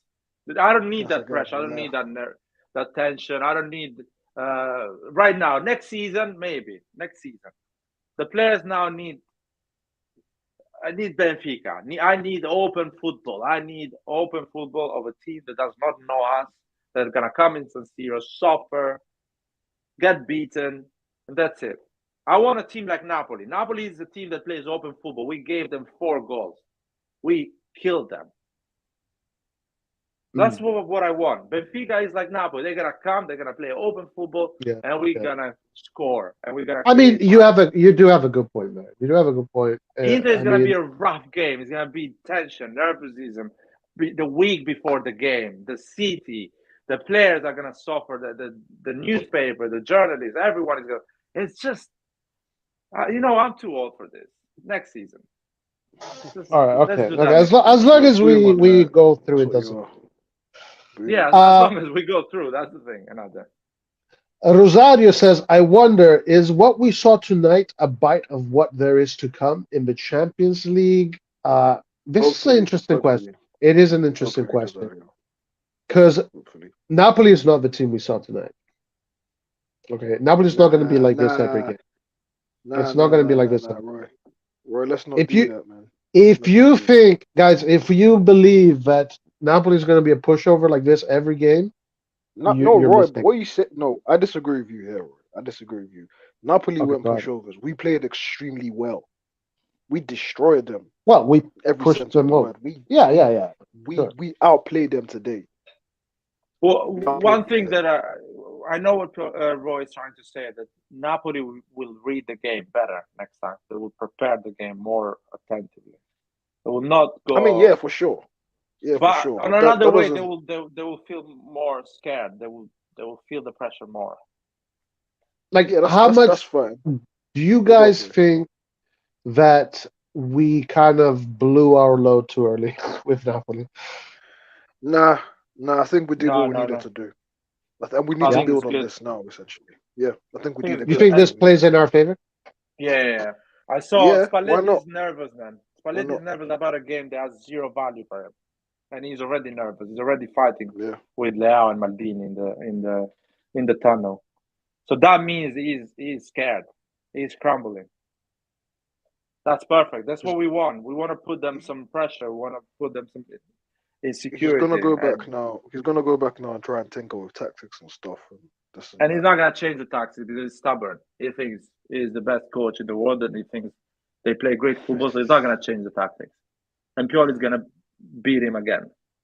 Interesting. I don't think Napoli rolled over today, man. I think we just played extremely well, I'll be honest. I think we played really well, but I think that Napoli is a team that might not allow you to play so well next time. That's what I'm saying. I think he was complaining about the fact that the Curva is not gonna be available for the first game in Milan. Really? Why is that? Yeah, there is a chance because they did a mess with the German supporters as well. So UEFA is okay. So then they deserved it, to be fair. Fuck it. Yeah, and he was complaining about that. Us playing without the Curva is like us playing without Osimhen. He's playing without a big player. So he's already losing it, man. He's losing it. I see it, man. He's losing. One thing we can all agree on that the decisive game is probably the San Siro game. Yeah. Right? Yeah, for sure. And I'll repeat this. Go ahead. Yeah, but I was gonna say ideally I would have liked how we played today, the scoreline and everything, to be the first leg of the Champions League game. Yeah. No shit, Paul. That'd have been perfect for us. Like, man, you've been giving shit takes all season, man. Can I just finish? Can I just land instead of trying to? Okay. Rain on my parade, What's wrong with you, man? Please land, Captain. I've landed. Flight has landed now. Proceed. You're free to go now. Okay. All right. We were saying the interesting stat that Milan has not beaten Napoli at the San Siro since 2014, almost 10 years, I think plays a really interesting role in all of this. Streaks are meant to be broken, and this could be the one. Yeah. This could be the one. No, but Roy, let me ask you a question here. What? You see how I was expecting us. I wanted us to win, of course. I wasn't expecting 4-0 away. Yeah, never was that. If you look at how we played when they came to San Siro, are you honestly surprised we won today? Honestly, I'm surprised the way we won. I'm not surprised we won. Okay. Look, I'll tell you this, Paul. I know that in a sprint we can beat Napoli, but not in a marathon. That's all I'm saying. You know. I don't know. For me, this Napoli side is doing wonders. Don't get me wrong, but guys, we're still champions of Italy. You know, this Hey, Napoli side still hasn't won anything. yeah, but they're going to be champions of Italy soon too. My problem that Roy, I have. yeah, go on. Sorry, Paul. My problem that I have with this Champions of Italy that people like Rejon will say our title has less value than Napoli's title because Napoli is winning every game and things like that. So Napoli is a better team than us when we won the title. And I think it does not work like this. Napoli had a better season than us, and on a 38 game is a better team than us. Because as we mentioned a lot of times, they have more depth. Their way of playing football requires less energy, less injuries, a lot of things. But still, I think Milan is a better team than Napoli on a 1v1 game and on tournament like Champions League. Right. So we've been just unlucky that everything went wrong against us this season. If we had a lucky season like Napoli, had no injuries, everything was going perfectly, we will be still weaker than Napoli. We'll be probably having like 5-6 points less than Napoli, but we'll be there putting pressure on Napoli. It's all our fault. It's not because Napoli did incredibly well. It's all our fault we are not there 6 points close or 5 points close to Napoli to fight. And the thing is going to be that these group of players are so upset about that and they want to prove a point, and that's why they're going to go and win it at San Siro in the Champions League game. I'm optimistic, man. I'm optimistic about it. Okay, so Aouar is very good. The player to come in plays Cam and CM and CDM. I'm cautiously optimistic about Aouar instead. Animaniac says. Alex says, bring in Modric. He's not renewing with Madrid. Quick thoughts on that? Man, if only, man. If only. Modric? Oh my God. He's a Milan fan. I don't think Modric is going to come and play for us. Modric? Guys, I might just buy a season ticket or something. I don't know. Fly to Milan for every single home game. What was your guys' favorite goal of the night? Christian asks. Saelemaekers was his. The first one. I liked all the goals, but the first one for sure. Diaz just did some street football, some calcetto, 5-a-side dribble on the side, and that was just beautiful. So the two first goal was a great teamwork. You know what I mean? Crossing, Diaz and dribbling. Everything was there. But the last two, the great goal from Leao and Saelemaekers, they were individual. Well, actually, even the second goal by Leao, that was a nice goal as well. Yeah. But I think that Saelemaekers goal is crazy good, man. He's dribbling 5 players. I think he almost had another one as well when he took the shot from outside the box. Oh my God, who is this boy, guys? And listen, Saelemaekers is just coming off a big victory against Germany. He was titolare against Germany in the national team. Saelemaekers is very young. Let's remember that Saelemaekers is very young. A lot of career still to give for Saelemaekers. A lot of career still to give. So, he might be developing into a really top player. People in the beginning of the season, not anybody here, were telling me that with Saelemaekers, we could never win any big games, any Champions League games. Where are those people? Yes, where are those people? Say their names, Roy. Mention their Various names. Views podcast. Various View podcast. Where are you? Where are you? Come back here and apologize to me. I've got a question for you guys, both Fly and Roy. Yeah. So you see this formation that Pioli played today? Yeah. Yeah. Where does CDK fit in? The bench. To play. What would you play him? No, well, if he was to play, what would you play? Yeah, center forward. Okay. False nine.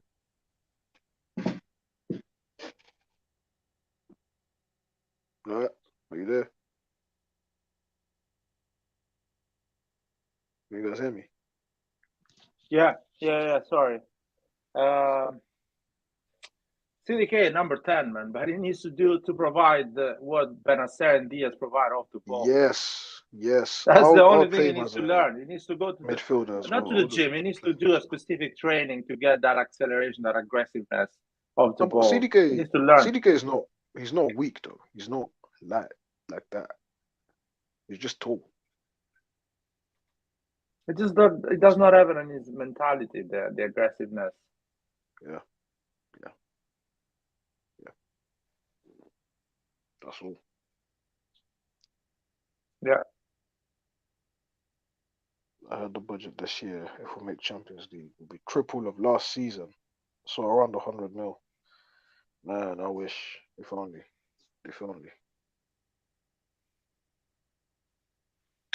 100 million next season budget.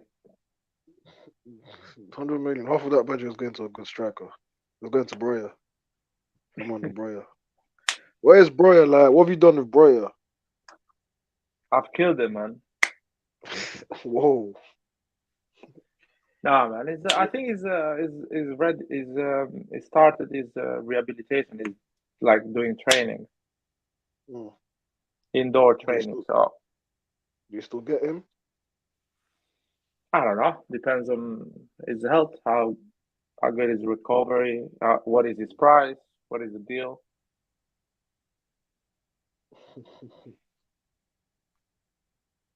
Some people are saying we don't deserve 8 Champions Leagues. What is this? Who said that? This is Rock, man. Marseille stole the Champions League from us. They were all under juice. And it's proven, by the way, already. Do it under what, sorry? Doping. Drugs. Do it dope? Oh, is it? Yeah, it's proven. But this was a while ago. I was never born by that time, so I can't really. It was 1995 or 1993. Yeah, I wasn't born. There was a period that Milan played like 4 Champions League finals in a row, something like that. Yeah. Maldini was a part of that run. I think outside of Istanbul, one of those runs would have been the Marseille one. I think. Yeah. What's happened to Roy? Paul, what you will do if Milan goes to the final? To the final? Yeah. Like, we had this conversation already a couple months ago, if you remember. Yeah, what are you gonna do? Man, if we get to the final, getting to the final is one thing, by the way. I'm already happy being in the final because it's been a very long time. But if we actually win it, no, if we go to the final, because the final, man, is a game that there is a lot of going on. What's up, guys? Sorry. I was asking Paul what he will do if Milan goes to the final. Istanbul, man. It's Istanbul. If we go to the final, I forgive the team for losing against Istanbul in 2005. Simple. No, we didn't lose in Istanbul in 2005. We lost in Athens. We lost against Liverpool. We won 2007 against Liverpool in Athens. Oh, sorry. So we need to break that curse as well. Yes, sir. And win it. Yeah, literally. Yes, sir. It's the last curse we need to break, basically. Yeah. 100%. That would be amazing. That would be so amazing. 100%. I think if they do that, this is the greatest Milan ever, in my opinion. Greatest Milan ever. Calm down. Yeah. Calm down. If they do that, it's a great feat. This is the greatest Milan ever. I don't give a shit about the Sakis, and 2005 Milan for me was the best Milan ever that I've seen personally. 2005? Yeah, for me personally. Yeah, on paper was the best team. We had like a 45 minutes like this team had today against Napoli. The 2005 final, the 45 minutes we scored basically 4 goals against Liverpool. I mean, when I think about it now, even 2003, 2004, 2005, 2006, 2007, that whole run. Finals, semi-final, finals. Always Yeah. like this. We could have had an extra Champions League in there for sure. Outside Oh yeah, we could have had a few, man. Even against Ajax in '95, we only lost by a game, and we were the better team in that game as well. We could have had 9 Champions Leagues. The one that we lost against Liverpool, fuck, we could have had 10 Champions Leagues. Fuck it. Dude, if Berlusconi invested seriously from 2003 until 2008, because Berlusconi didn't invest seriously in that period. The real Milanisti that remember what Galliani was buying at that time will know. Man, don't get me started, man. Don't get me started, man. Yeah, true. What's this, guys? We did get phenomenal though. Ronaldo phenomenal. Who was actually a good signing. Wow, we got Ronaldo and Ciccione, No, but Roy, Ciccione was still scoring goals, you know? Yeah, he was good. He was good. He was still scoring. He was fat as hell, but he was still scoring goals. Leao firing shots at Costa Curta on his Insta post. What is this all about? I don't like Costa Curta. He needs to shut the hell up, keep his mouth shut. You know. You don't like Costa Curta, legend? I don't legend like of ACB. For me, he's just another Saki. He's very snobbish. Criticize. He likes to just criticize. I don't know what that. It's something said about Leao. Leao was not. Milan was playing with 10 men. This was against Atalanta, I think. Milan played every time Leao plays. They play with 10 men, something like that. So he's basically just saying the truth. No, it's not saying the truth.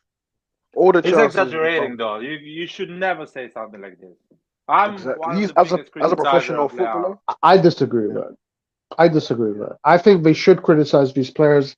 Yeah, because but not these like players, saying you because these players need to be motivated to tell them, look at what I did. Now shut up, kind of thing. Yeah, but saying that we're playing one man less, that's stupid in my opinion. It's ridiculous. That's stupid because Leao is not destructive. He's not productive when he go to the final third, but he's not destructive. He's not passing. I don't know. Distort a few satellites. He does not create chances for the opposition. Listen. I'll say this. In Italy right now, there's a lot of criticism towards Leao, and there's a lot of sense of disappointment with Leao. Not from what I'm seeing from the various pundits, etc., and people talking. Because he's been absent, and he's asking for all this money. It's like these two things cannot be together. Either you perform, and you ask your money, or you don't perform and just accept what you're being given. I'll be honest, I think a lot of the criticism towards Leao is uncalled for. It's so uncalled for. If he plays like shit, yes, you go and you criticize him. For him coming to us for 7 million, which he deserves, by the way, Netti, he deserves that money, it's just stupid. It's just very, very stupid. Where do you go today and find another player and replace him with Leao? Equal quality that's going to come here and produce same numbers, if not better. You pay more, a lot more. So I don't know what they're complaining about. It's just stupid. When it comes to Milan nowadays, these journalists have too much to say. That's what I do not like. They have way too much to say. Inter have lost their last, I think it is 3 games or so. No one is saying anything about them. Skriniar is walking out for free. No one is saying anything about that. I'm seeing a lot of criticism. The Gazzetta is calling for Inzaghi's head. Well, it's too late now. They should have called that head. Right. Let me ask you something. If it was roles reversed and it was Milan, would we get more criticism than this current Inter is now? Yes or no? Yeah. I don't know. I'm not seeing this. I'm seeing a pretty balanced. I read Gazzetta dello Sport every single day as well. Tutto Sport, all of them. I read it. Yesterday. Shame on you that you do that. I know. Shame on me for reading that trash. I read all of them, and they all criticize each other. They all. To me, it seems balanced, but to each their own. Anyway, guys, I do have to go off in a few minutes because I'm. Same. I'm gonna close it now. If you wanna go, Roy, I'm gonna close it with Paul. Last 10 minutes, just to. Yeah, let's go. Yeah, I have 4 more minutes, then I have to go. Okay, let's close it all together. Last topic. I think I agree with Paul. You can criticize Leao, even be harsh on him, but technically, always keeping using the right words, never being offensive, just saying it as it is. You can easily say, "Oh, he's missing possession a lot of time. He's not There we doing the go. right thing, making the right decisions. You don't need to say, "Oh, it's like playing one man less." Yeah. That's not The fair. thing, the because problem, the problem I have with Costa Curta is he's talking like as if he's never played football before. He's talking. If it was Light that went to go and say that on live or something, I'll still criticize him, but it's not the same. I mean, Light says he's played football before, but he's a tifoso da Rivano.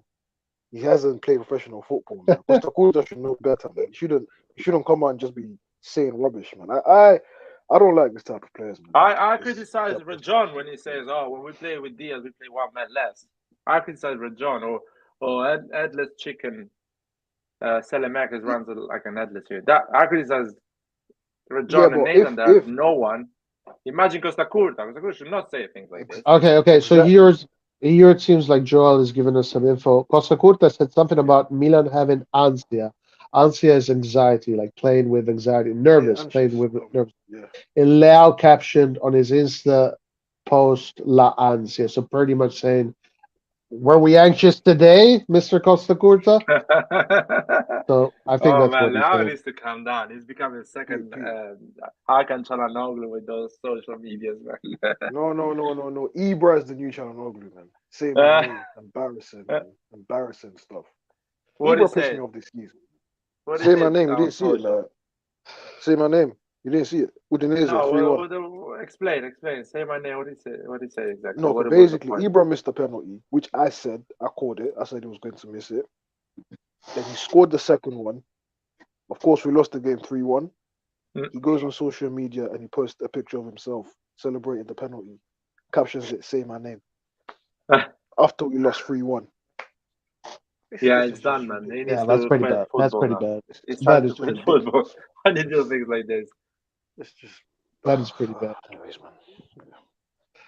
man. Who's worse, Costa Curta or Cassano? I like both of them. They're both controversial. Nah. I don't mind controversy. Nah. Cassano is worse. Let's just be honest. Cassano's worse. No. Costa Curta is worse. Cassano knows he's an idiot. Yeah. Cassano knows he's an idiot. He knows. And every now and again, he has decent takes. Let's be honest. Every now and again. Once every maybe 3 or 4 months, he has okay takes. But Costa Curta, I just can't stand him. What is this about?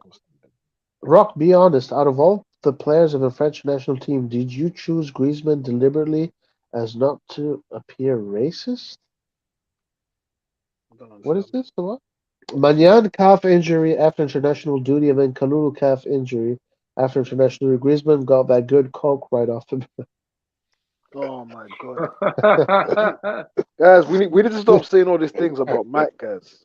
That's so Kalulu has some coke in the system. He's going to be out for 3 months. Got to get it out. Guys. I do not want the channel to get closed, man. Where is this? We need to stop saying this about Mike and all these players, man. But to be fair, no, I think I understand what Rock is saying. Looking at Griezmann hair, definitely. Yeah, did you see his pink hair? Yeah. He's a cokehead. His pink hair definitely is dealing some stuff in that national. He's good, man. Griezmann is a good player. About that, man. I don't want to get. If you wanna keep it on cliches, man, I will never. I will look for Griezmann if I'm looking for some stuff. Look at this. Majidin says Costa Curta, one of the players that made me love a sport as a player, of course. Oh yeah, back in the day, Costa Curta wasn't. Yeah, but I like him as a footballer. I don't like him as a pundit, man. I think he's very snobbish. He comes from a rich family, very snobbish, very rich family. Anyway, if we don't like his takes, it's not like we're not saying he's an horrible person or whatever. Football takes are bad. That's it. Or the way it talks about. Hey guys, I have to go. Thank you. We'll see you next time. Guys, like the stream before light closes. Subscribe, do all of that stuff. Forza Milan. RossonARI TV is going to start to be more active again after this break, starting this week, starting today. I will see you guys in the upcoming week. Peace out, everybody. Thank you, Larry. Thank you, Paul. See you guys. Thank you, guys. Let's close it here. Thank you, Paul, for coming in the live and being brave enough after this Diaz game. And I'm just kidding. By the way, what a game Saelemaekers had. Just let's close it in this last 5 minutes. Saelemaekers had an insane 20-30 minutes, I would say. 30 minutes. He played that 30 minutes. I think so, yeah. So would you argue that this is what Pioli has to do? Pioli has to keep bringing in one second half? I don't mind starting with Saelemaekers as well, man. I'm not snobbish. I don't mind snobbish starting with Saelemaekers. I feel like I keep Diaz on the right every day, man. Diaz on the right. Yeah, of course, Diaz had a great game as well. But sometimes you need to see the games and. Wow, man, the goal he did every time he was doing those 1-2s and going to the break. I think the game was quite open. Yeah, so confident, man. So every time he had the ball, I was at the edge of my seat. The only player that does that on this team to me is Leao. But Salah today, immense. Through that defense, man. Yeah. And he almost had a good second one as well. He forced a nice save from Meret. Just, man. This team is special, man. We need to build on this now, you know. This is what I was saying on the live. This is the day one of this Milan. I'm talking about the next season, not even this Champions League. Next season, these boys are going to perform like this. Yeah. Every big game. Yeah. Pioli needs some investment. Needs to put some competition on Leao. Needs to put some competition on Giroud. Giroud does not have any player that can threat his position. We need a striker. I've got a question for you, actually. Yeah. Would you take Tammy Abraham? Yeah, I would take him. Yeah, why not? Yeah, I'll take Tammy Abraham too. Yeah. We're not gonna take him though. That's the thing. Nah. But I need a tall guy, a tall guy. I need a Giroud, the young version of Giroud, something like that. You know what I mean? I'm not for those. I'm not for those fluid strikers. You know, like Rebic or. You can play one. You want an out and out number 9? Is what you're saying? Yeah. Like I want a proper number 9. Because I see it, we rely a lot on that long pass from Maignan to the striker to release pressure from the opposition. And because Mike Maignan is so precise with his long ball, it's actually a good play because Giroud just get that ball with his head and goes on Leao or on Diaz on the two wings. He just knocks it down. Yeah. Or knocks it down. And basically you release a lot of pressure from the defense, helps the team to reorganize themselves. So it's so important to have that tall number 9 striker, Giroud, Ibra. Hopefully somebody that is 24, 29, younger, you know, has a good touch, good stopping the ball, controlling it, good link up.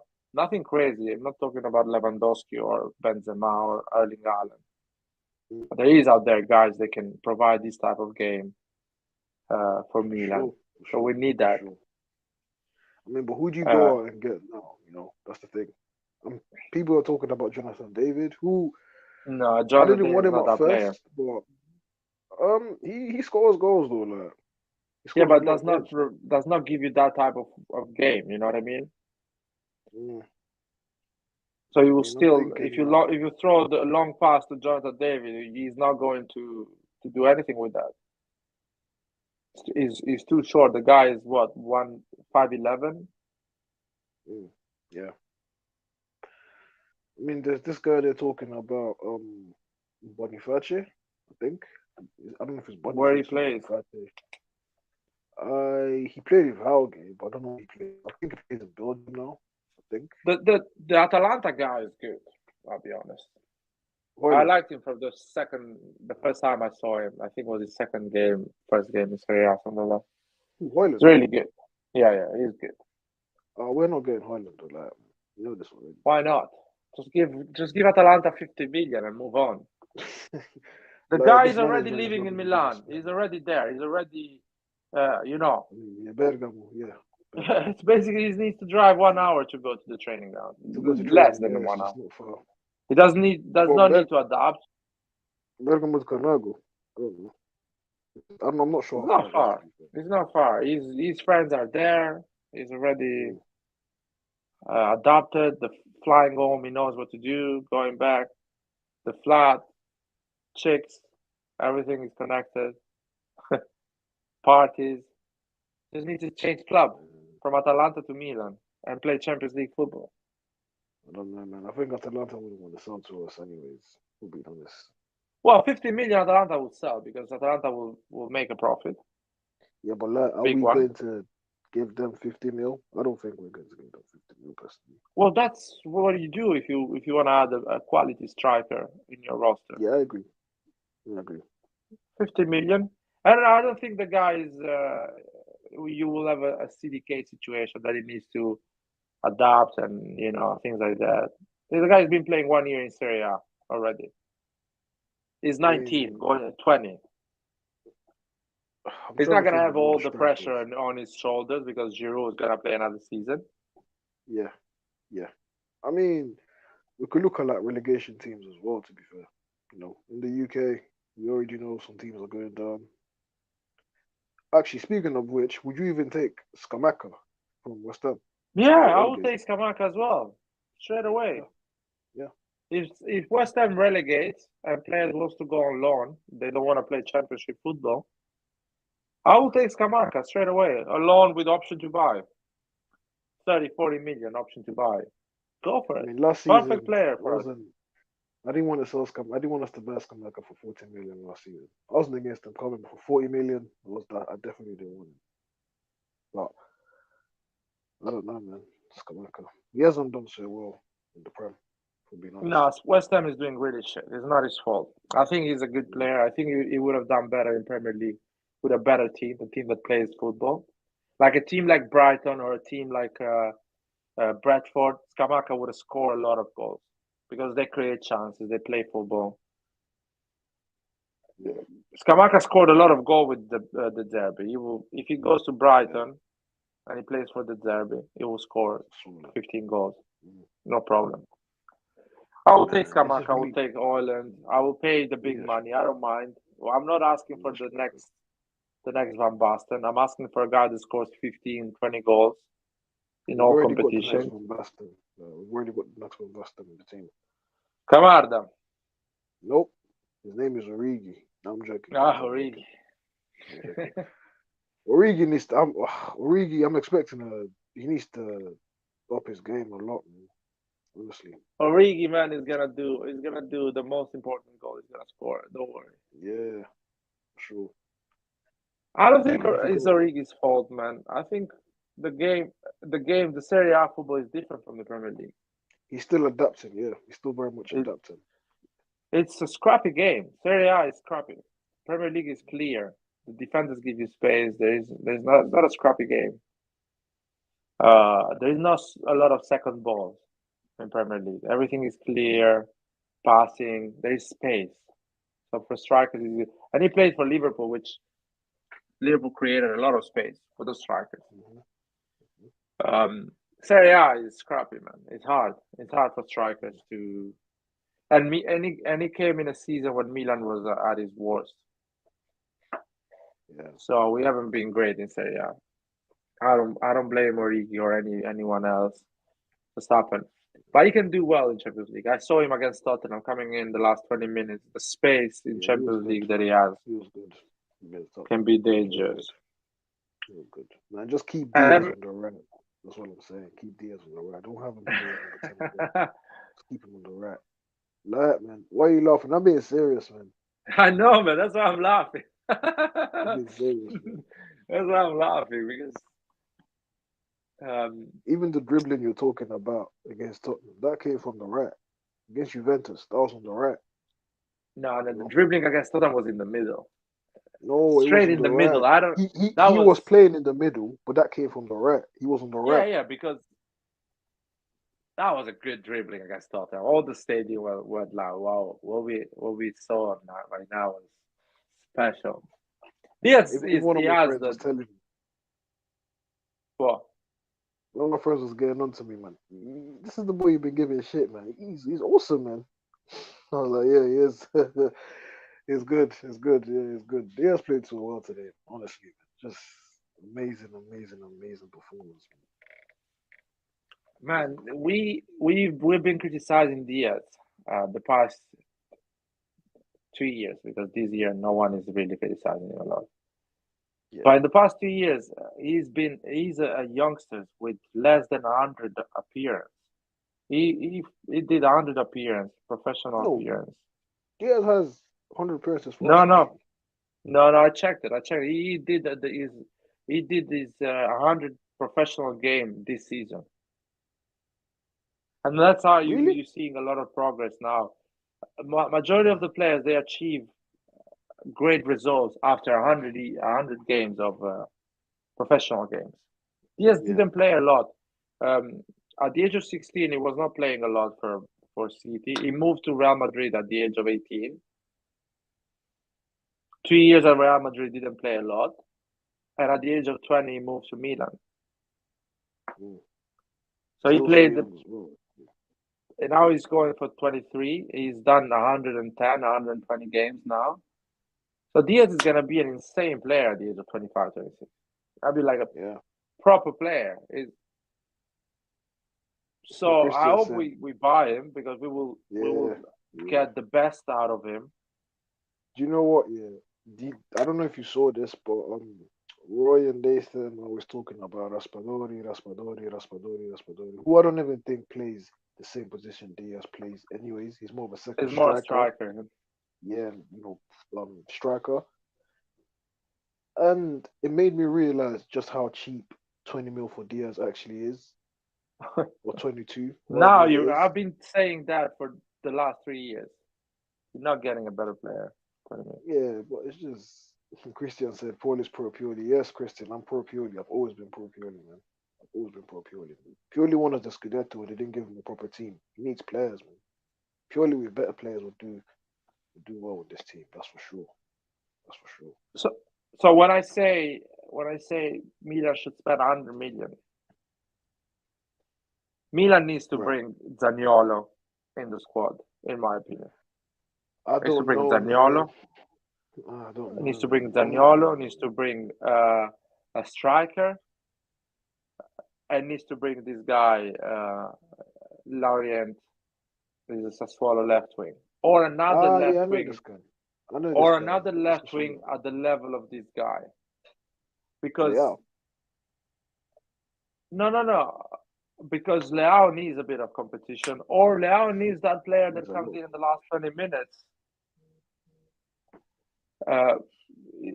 Leao cannot play every game at his highest level. He's gonna have some days that is not great form. And it has to be a guy that can play as a right wing as well. So I think maybe Zaniolo can be a great option, because Zaniolo can play as a right wing and the left wing. You can have some solutions there. So Zaniolo, Diaz, a striker, and a left back will be ideal next season. Left back. I'm hearing that Quimenda guy. I'm not Paris. As long as they're Italian, I'm not really against it for the Champions League list. And we might be getting Adopo. I don't know if you saw this. Adopo, we're gonna get him? Yeah, we might be getting Adopo, which I'm not against as well. Guys, Adopo, remember? Yeah. Oh, Paul went out. Let's see if we can get in again.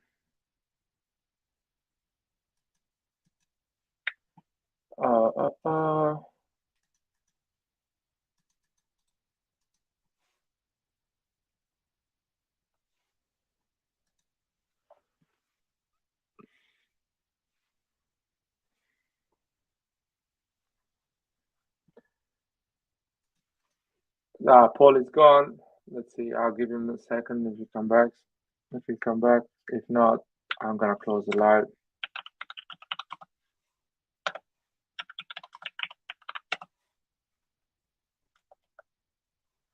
Anyway, yeah, we need the left back to cover Hernandez, Zaniolo, Diaz, and a striker. four of these four player. I think Adopo or Aouar and Single will be great, but let's see. Single will be amazing.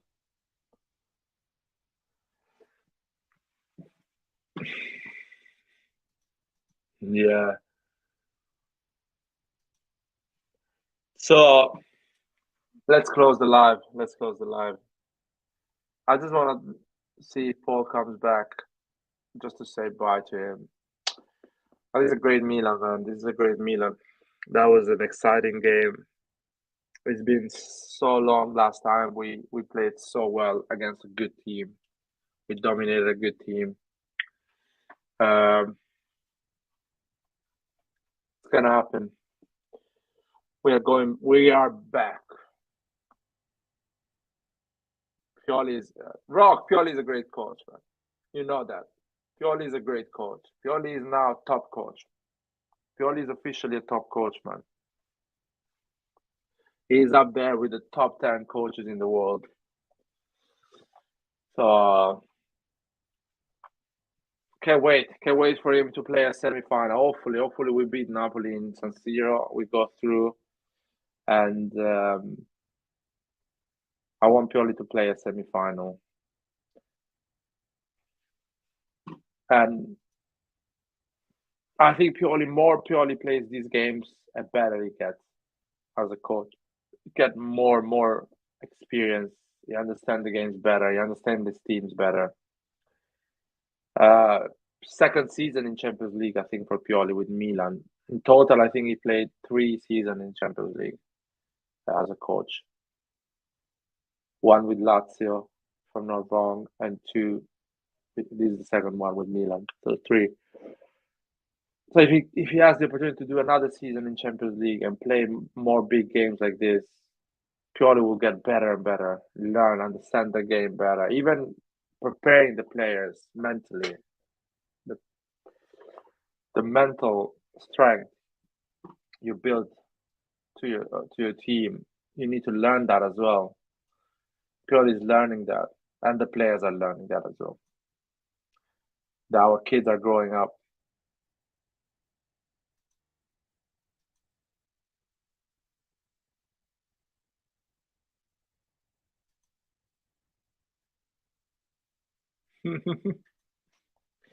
So, Rock, what did you do, man? Did you predict that we're gonna lose against Napoli?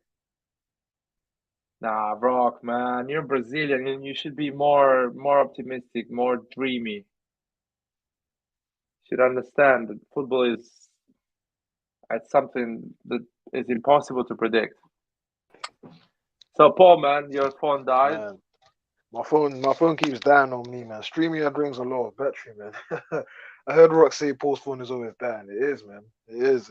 I'm changing phone soon, Rock. Don't worry. I'm gonna change my phone very soon. Oh man, what I was saying.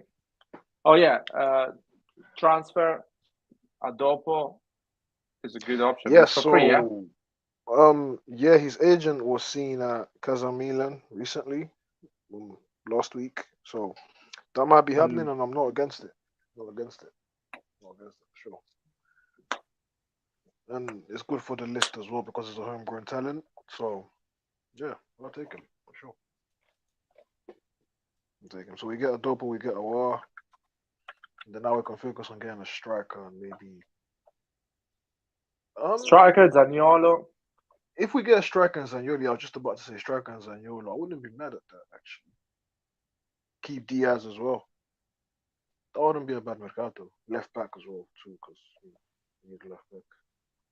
Definitely. The money will go to the striker. That's why I say 100 million, because Zaniolo Diaz is 40 million. And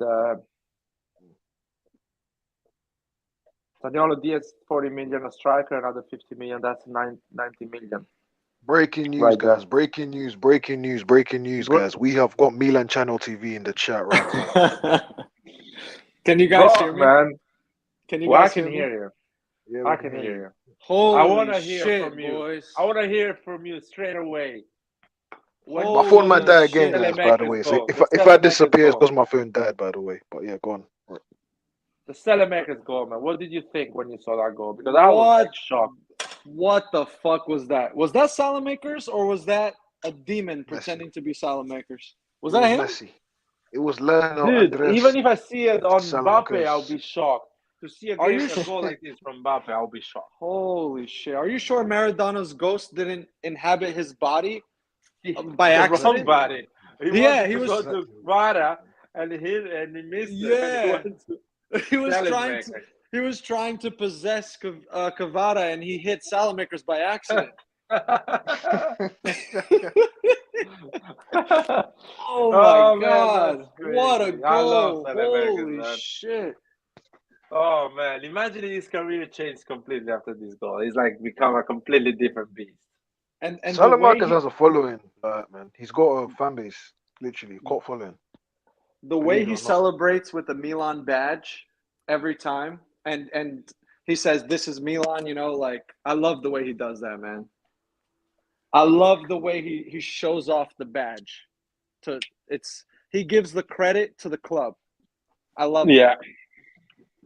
Dude, what a goal, man. That's crazy. I'm going to watch it at least 50 more times before. Dude, I'm going to watch the highlights. Tonight, I'm going to watch the highlights. Like, as I was talking to you, I watched the game back anyways. I think I just finished watching it, man. Yeah. I'm going to watch it again, too, before bed. I'm going to watch it again. Here's the thing. Watch the full game again. Wow, for sure. I did, for sure. Maybe 2 more times, actually. I'm going to watch the highlights. I'm going to try to find the highlights in Italian with the Italian speaker. Yeah. That would be nice. If you've got VPN, then it's easy to do.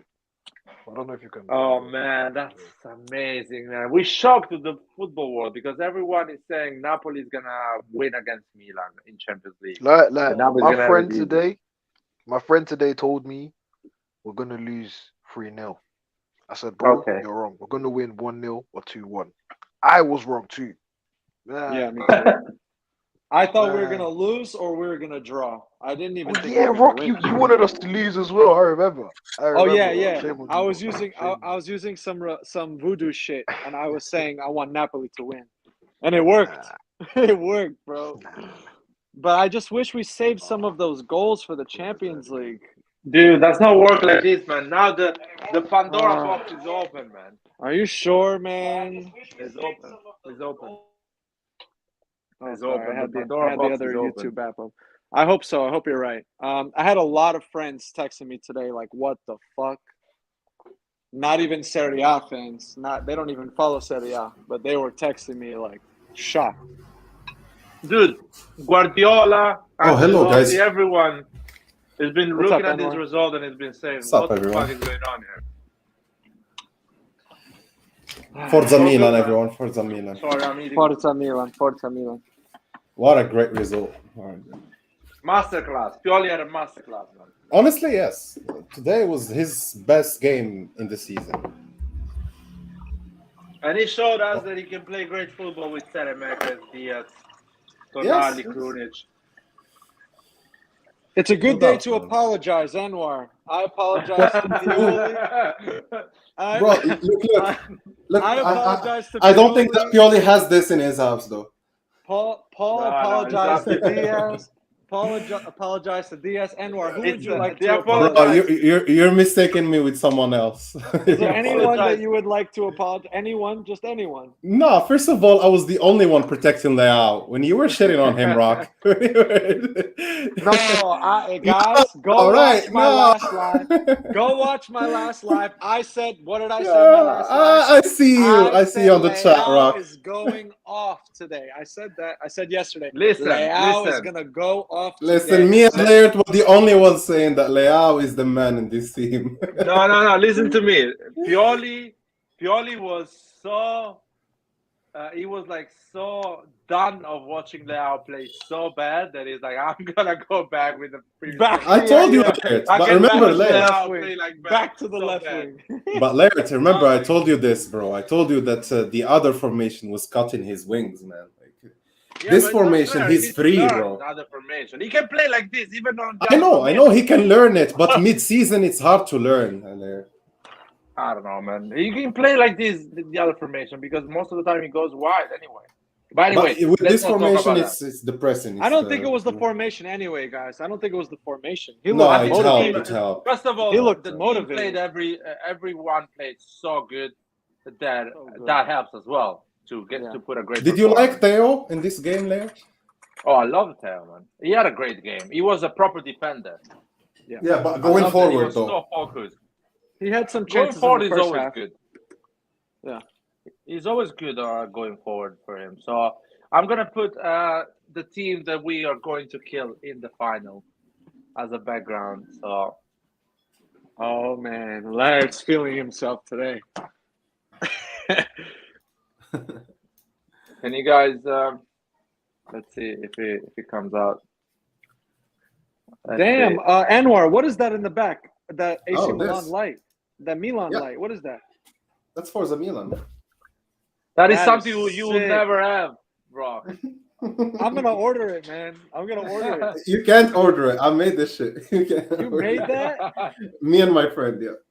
That looks awesome, man. Can I buy one from Oh you? man, the camera is not turning on. Sorry, guys. Oh, we can I don't see know you what's there. going on.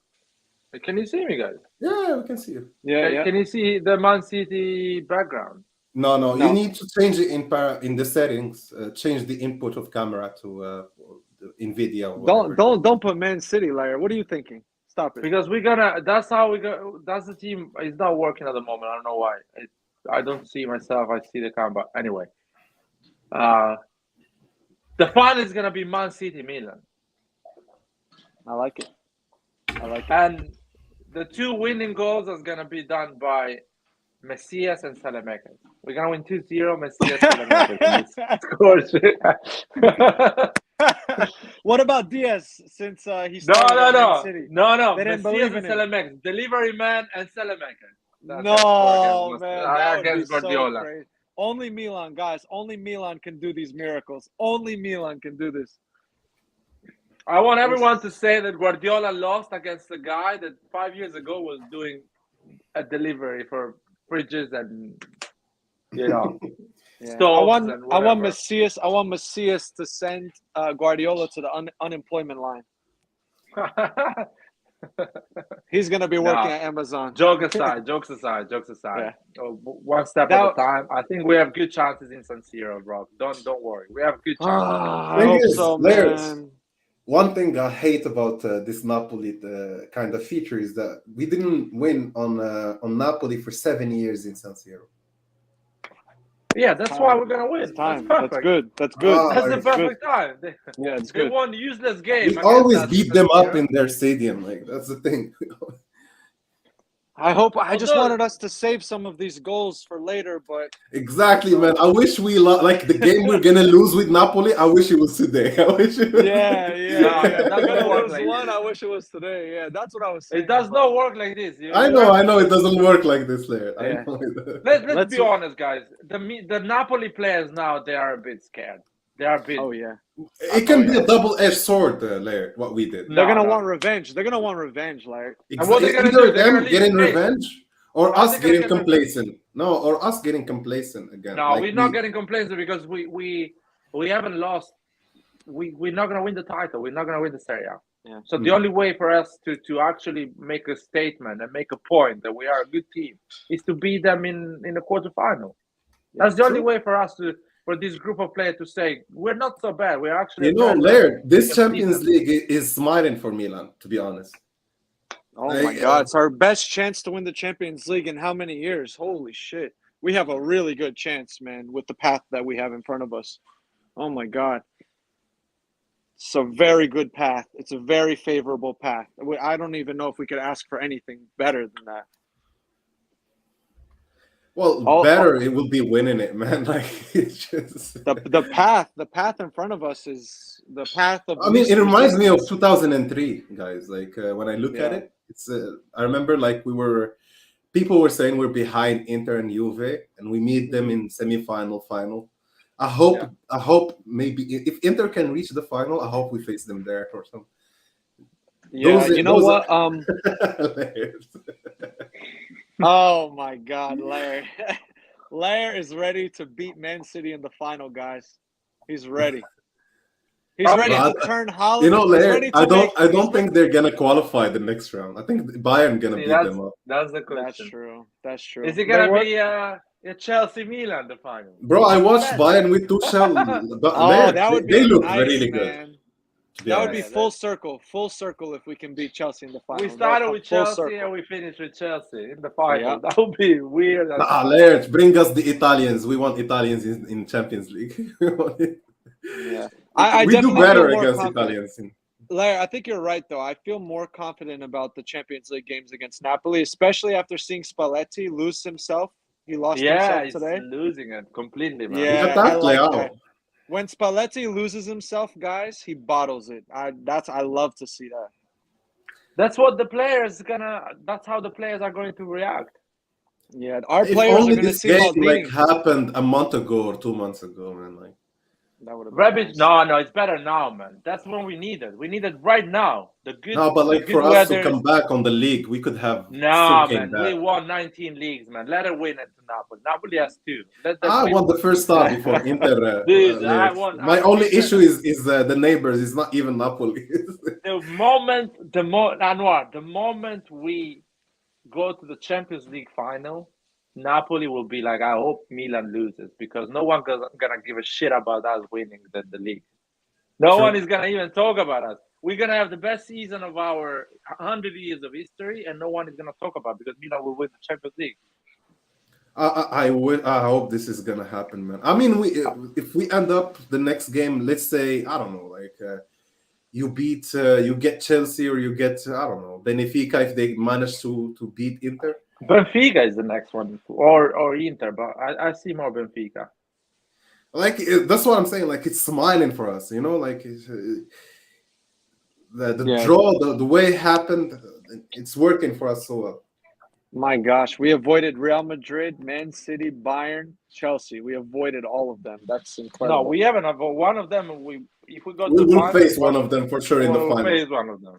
Just in this round and the next round, we avoided them. Exactly, but that's what I'm saying. We're basically escaping so far and still getting through. You can manage to get. I like that. I like when we fly under the radar. I like that. That's 2003, 2007. We flew under the radar, guys. The bookies gave us 0% chance to win Champions League. I like that. 1%. 3%. Yeah.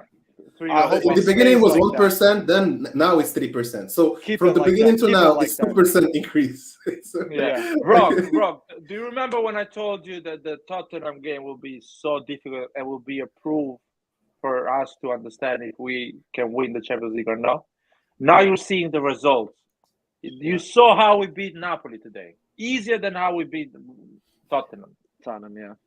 Because for us, it's more difficult to play against teams like Tottenham. Let's look at it from their side, Laird. What happened to Napoli today?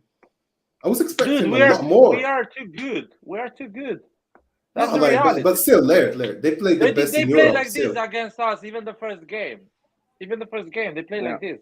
We created Guys, a lot I have of to jump to eat dinner. Thank you for the live. All right, see you, man. And enjoy dinner, man. Enjoy. So we played really well the season. The previous game as well. Napoli will never find the easy game against us because they play too open, and we love teams that play open football. Yeah, and also honestly, the moment they lock one of the top 3 players like Osimhen, Kvara, I think they go down, bro. It's a ship that cannot sail without these 3 guys. Even Anguissa, if you take him from the midfield, their midfield is done basically. No one there to stop you. I mean, Pioli put the Benacer on Lobotka. Lobotka disappeared as a player. Benacer props to Benacer. You know, he's been fasting the whole day. He must have broken his fast during the game. He should fast every fucking day, bro. Because if he plays better fasting, exactly. He should fast every Champions League game, man. Don't give him food the whole day. Keep him hungry. Keep him ready at the edge. Nervous, aggressive. But bro, I know him and Tonali, honestly, the comment even here, Krunic, Tonali, Benacer, yes, that's a midfield that works. Krunic had an insane game, man. Honestly, there was some moments that you can. If you don't understand football, you will say Krunic had a bad game. But if you really watch how the game is played, He is critical to how we play, like how we counter, how we play every attack. Yeah, I mean, it's that really guy good. goes so much under the radar, and for me, he's so underrated. Like the way The he biggest acts. development in the 3 years of Pioli as a manager has been Krunic. I mean, you remember Krunic 3 years ago, and Krunic right now. It's just the growth is insane. But honestly, all the players, like when you look at Ben Nasser, the moment he came, now you look at him, he's more of a, he's not complete as a player yet, but he's getting there, right? You can see he's missing few steps, and he'll be very Ben world Nasser, class. but Ben Nasser, you can see it. The moment we bought him, there was something. There was a player there to Yeah, develop. you can see world class moments, like some touch or two. You're like, oh, Krunic is insane, man. The growth he had in these 3 years is just madness. The guy at the age of 30, because Krunic, I think, is 27, something like that. 26, yeah, 28 almost now. Yeah, 28. So I think Krunic at the age of 31, 32 is going to be an insane player. I agree with you. I think he's going to be like Pjanic, you know the growth of Pjanic? I remember Pjanic in the beginning, nobody was speaking about the dude. I mean, Pjanic played at the age of 17, was playing with Lyon. But even at Lyon, it was not like this, this midfielder that was like, oh my God, look at his passes. He had a lot of praise for a youngster. I would say Krunic is more like... But even for me, Pjanic had a slow development. Like until he got to 30, 28, 29, that's when we can see the full-on Pjanic. I see Krunic more like the development of Brozovic. Brozovic has been you're right. at the Inter. The first 4 years at the Inter, Krunic, Brozovic. That's a better example, was incredible. And now, the last 4 years, Brozovic has been insane. But yeah, when you remember Brozovic in the beginning, I was like, why did Inter buy this dude? Like, yeah. Can he become at the level of Brozovic at the age of 31, 32, be that type of player, really good? But he needs to play there. That's the issue. He can't get there if he's a bench player. That's the difference with Brozovic. Between injuries and things that happen, he plays a lot of games this season. But imagine if we played with him from the early season without trying CTK as a cam and all of that bullshit, man. Yeah, all that bullshit. I know, man. But we missed 6 months of trying bullshit, people wanted a cam, man. I told you, I don't want him. I told you, I just wanted football from last year. I just wanted a defender. I just wanted Botman and move on and play the football that Pioli plays. That's it. But he changed his whole philosophy. That's what happened with Pioli there. And now we get to see what he can do actually, because he gets back to the basics. I'm not gonna push 100% past the midfield and try to press you there. That's insane. If you try to do that, you need a team like Liverpool or Madrid, or you need a million team. It's not like you can't do that with this Milan right now. Anyway, San Siro is gonna be interesting. Spalletti is already scared. Spalletti is crumbling. It's next week, right? It's 10 days. 10 days. We will play Friday because it's Easter. So Easter usually they don't play. Sunday Easter, so they will play Friday. Oh yeah, so we play Friday and then Wednesday or Tuesday is the Champions League game. Damn, man, it's going fast. And 7 days after is the second game. So it's gonna be have Napoli, Empoli, Napoli, Bologna, then Napoli again. So, and then Lecce. So I think we have a chance here to get a lot of points and move on with. I don't even care about Empoli, Bologna, and Lecce. Oh, I care, man. Listen, Laird, I don't trust our team yet in Champions League that much to win it. Dude, you know what? Top 4 is at risk, we're not safe yet. And we still play Juve and Lazio and Roma. So basically we're playing top 4 in the next game. So that's why I'm Champions League, but even if we lose it, you don't need to lose the whole season. You're still playing for top 4 next year. I would say if we get 6 points out of those 3 games in Serie A, so Empoli, Bologna, Lecce, I'm happy. Because I know the other teams, Roma, Lazio, Juventus, they're going to lose points as well. Because they have their own... Juve, I don't think so. Inter, maybe. No, Juve as well is going to lose points because they have... have you watched them yesterday? Yeah, but they have Europa League, man. And as soon as they get closer and closer to top 4, they will start to lose points because they will get more comfortable. They will be like, okay, we are there now. They cannot win all the games. They're not gonna go for a 20-game strike. Winning strike. They will lose or draw some points. It's normal. So Juve is 6 points away from Roma and Inter. Exactly. So, and Juventus is going to play against Inter right now on Friday. Yeah. It's Juventus Inter. I mean, Inter are in shitty shape, man. Like, so they lost 10 games this year, Larry? Yeah. 1/3 of the games they played, they lost. Even more than 1/3 because they played 28 games instead of 30. That's crazy, man. Out of the top 10, they're at the same level as Torino, Bologna, and who else? Fiorentina. Yeah, they're lucky. They're lucky they didn't draw a lot of games.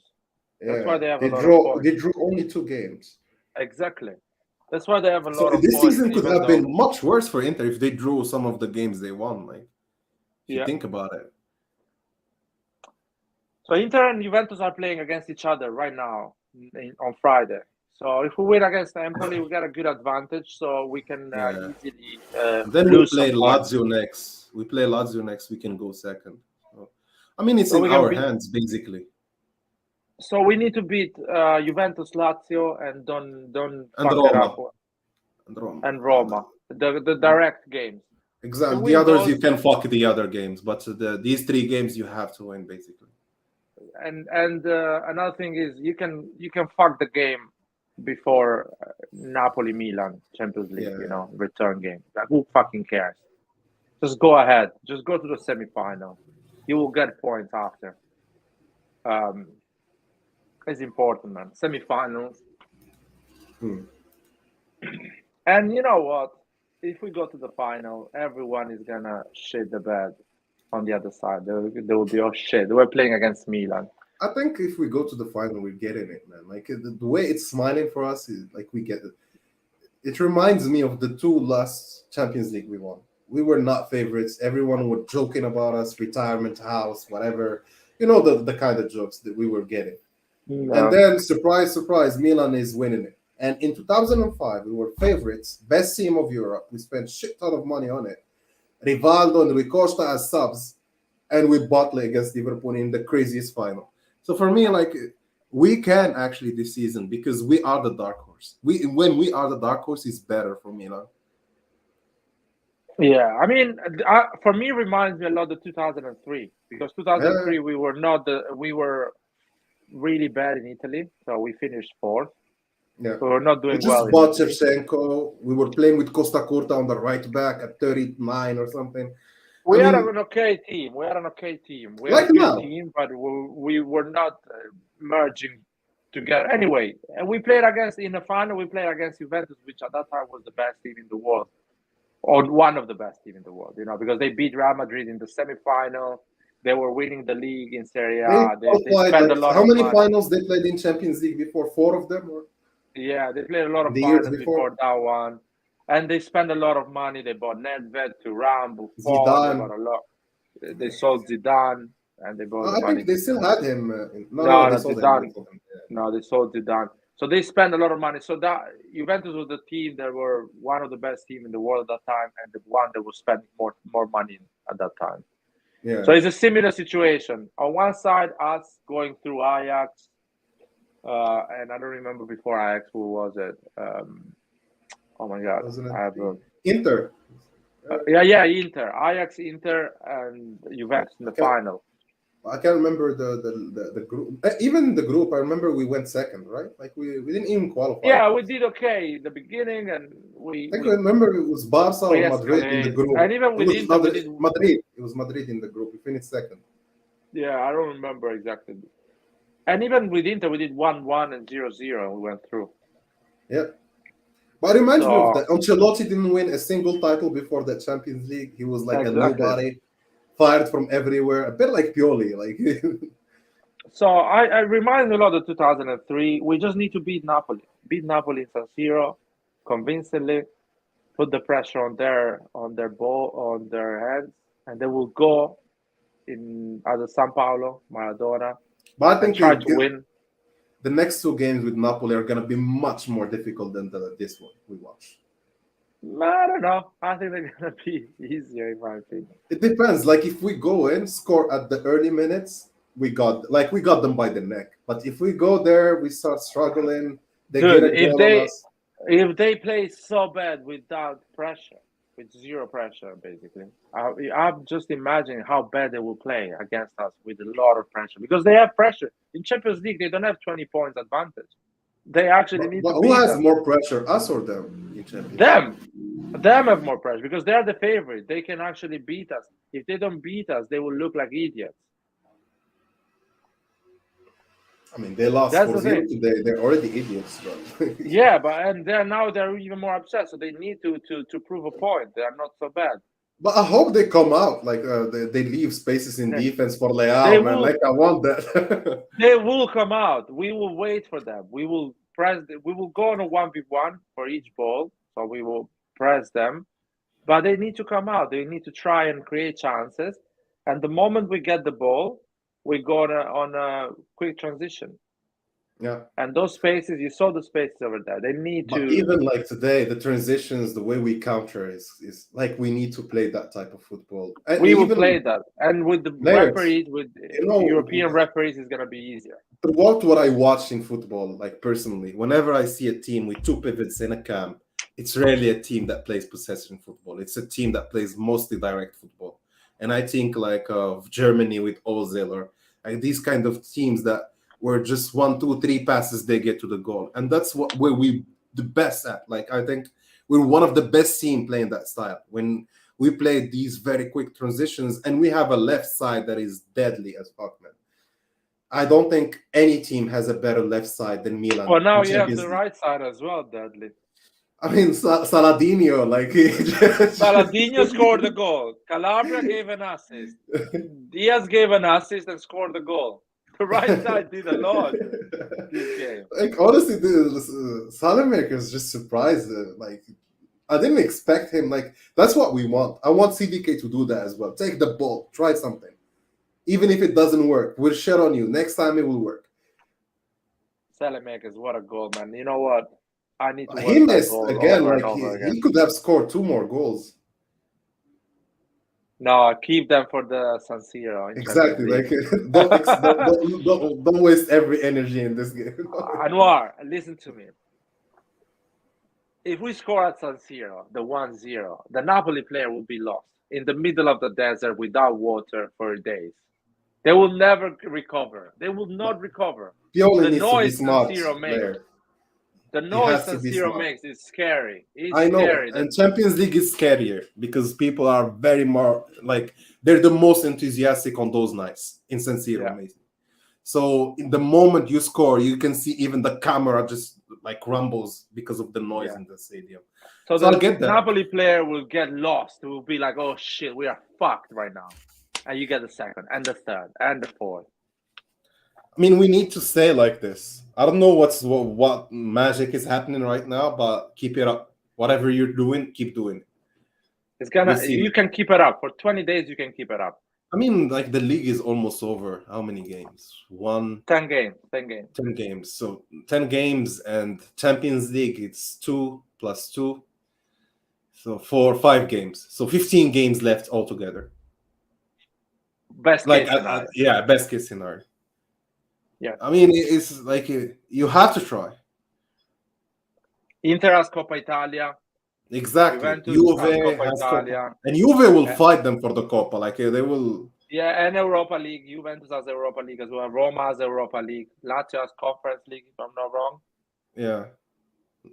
Everyone has to fight for something, and they will lose points. They will crumble slowly, so they will miss points. So Milan needs to focus on the Champions League because they will get points in Serie A. Yeah. But what happened to Spalletti, man? Like, did you see what Maldini told him at the end? Rightly so, man. Why are you complaining about Leao celebrating? It's fine. The guy is celebrating, and Spalletti is complaining now because they will not have the supporters at San Siro, and probably they will not have the supporters at home as well. I mean, from what I heard, it said, Mister, you're nervous, but you want the league. What the fuck do you want? This is Maldini speaking to Spalletti.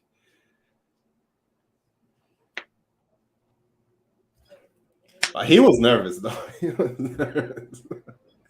He's nervous because he knows he's losing the team. I mean, imagine if they lose Kvara now with Osimhen. They're done, man. Dude, Osimhen is saying I'll be back against Milan for the first game. I don't think he's gonna be back for the first Exactly. Game. When you say stuff like that, it doesn't happen. It's not gonna be. And if he comes back, he will be back not 100%. He will not have that. The Tomori perform, yes. Everyone today performed. He's not gonna run at 100%, have that sprint, that thing. So it's gonna be even counterproductive for Napoli for him coming back earlier with not being 100%. So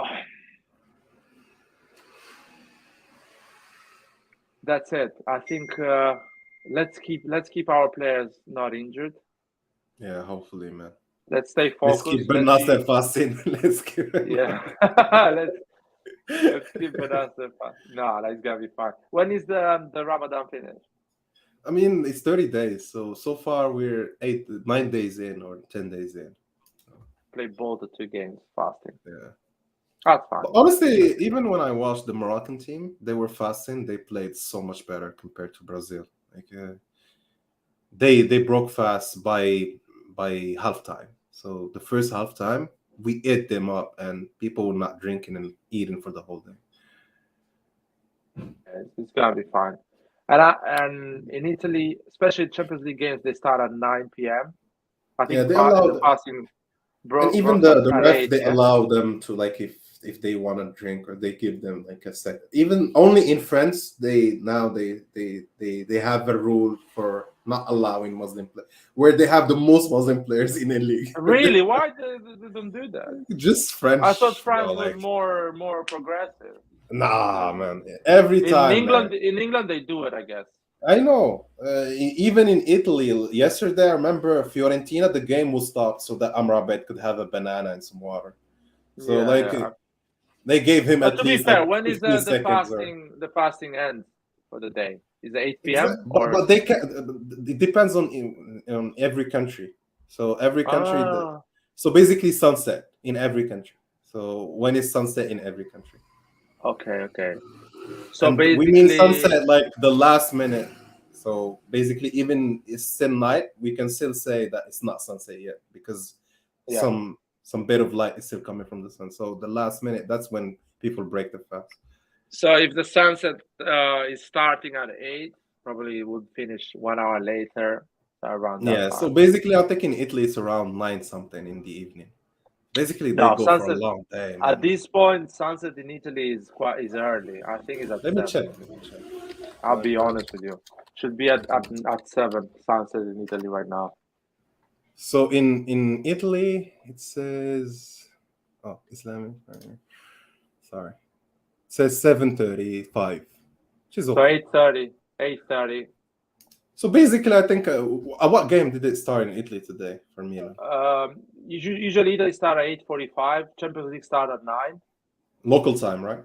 Yeah, local time. So basically, but I don't think they eat a lot or drink. No, I don't think because you cannot run if you eat a lot. For heart condition as well, like. Yeah, you can get those nutritionists or those gluten energy drinks, that and the pre-workout energy bars, and that's what they take mainly. So after the game, they eat and have proper meals and stuff. But still, I watched even in the documentary of Arsenal, Nini was fasting midday. They were playing at noon, pre-EPL. Yeah, and he was running the most on the field. Even when they checked him in the medical scans and everything, his body was one of the best. He lost a lot of fat, and I mean, basically, it helps also. But over 30 days, by the end of it, you get really tired. Yeah.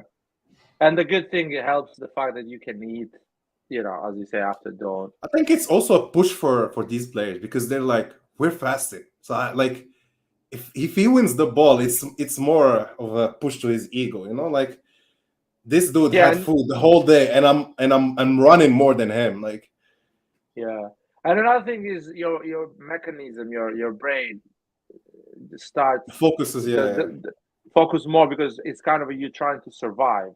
Exactly. You stop thinking about the game and about the food and whatever, and only focus on what you're doing, basically. I like that. I like that. It's but challenging. the very surprising friends again, like controversy again. Yeah, a bit weird. It's you know what they do now? Players are dive in so that the others can go. Like either way, they're stopping the game. So exactly, they can find a way to stop the game, and the referee is not gonna be. I can dive, just sit on the floor and be like, I'm tired. Like the referee is not gonna be a monster and say, "Oh, you diving, let's keep playing." He's gonna be like, "Yeah, whatever." But it's the only league in Europe that's doing this shit. Like it's just like the way they go about it and. Not even try to explain, just a post on Facebook. Like, what the fuck, man? Anyway. Dude, I need to go to sleep. Tomorrow's a long day at work. Let's keep it this short. When we win, we don't have much to say. You know why? Because it's working, man. Like the tension will grow. The closer we go to the game, we start. It's gonna be mental. You see the cricks. You see the first 15 minutes. You see the cricks. yeah. So let's not overdo it because we will have a lot to talk close to the game. Will you try to go to the game, Nate? No. I promised myself semi-final. Oh, if they qualify?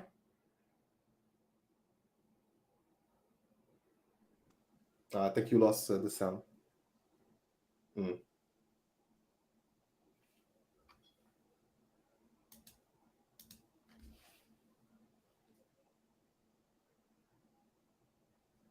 I still can't hear you. Just change the settings on the input of audio on there. The microphone.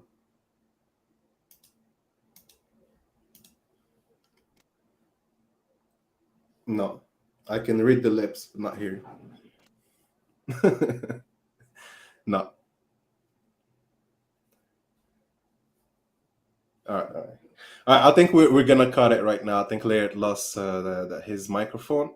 Everyone, thank you for joining in and sitting in. And Forza Milan. Let's keep pushing till the end, guys. Now more than ever. See you guys.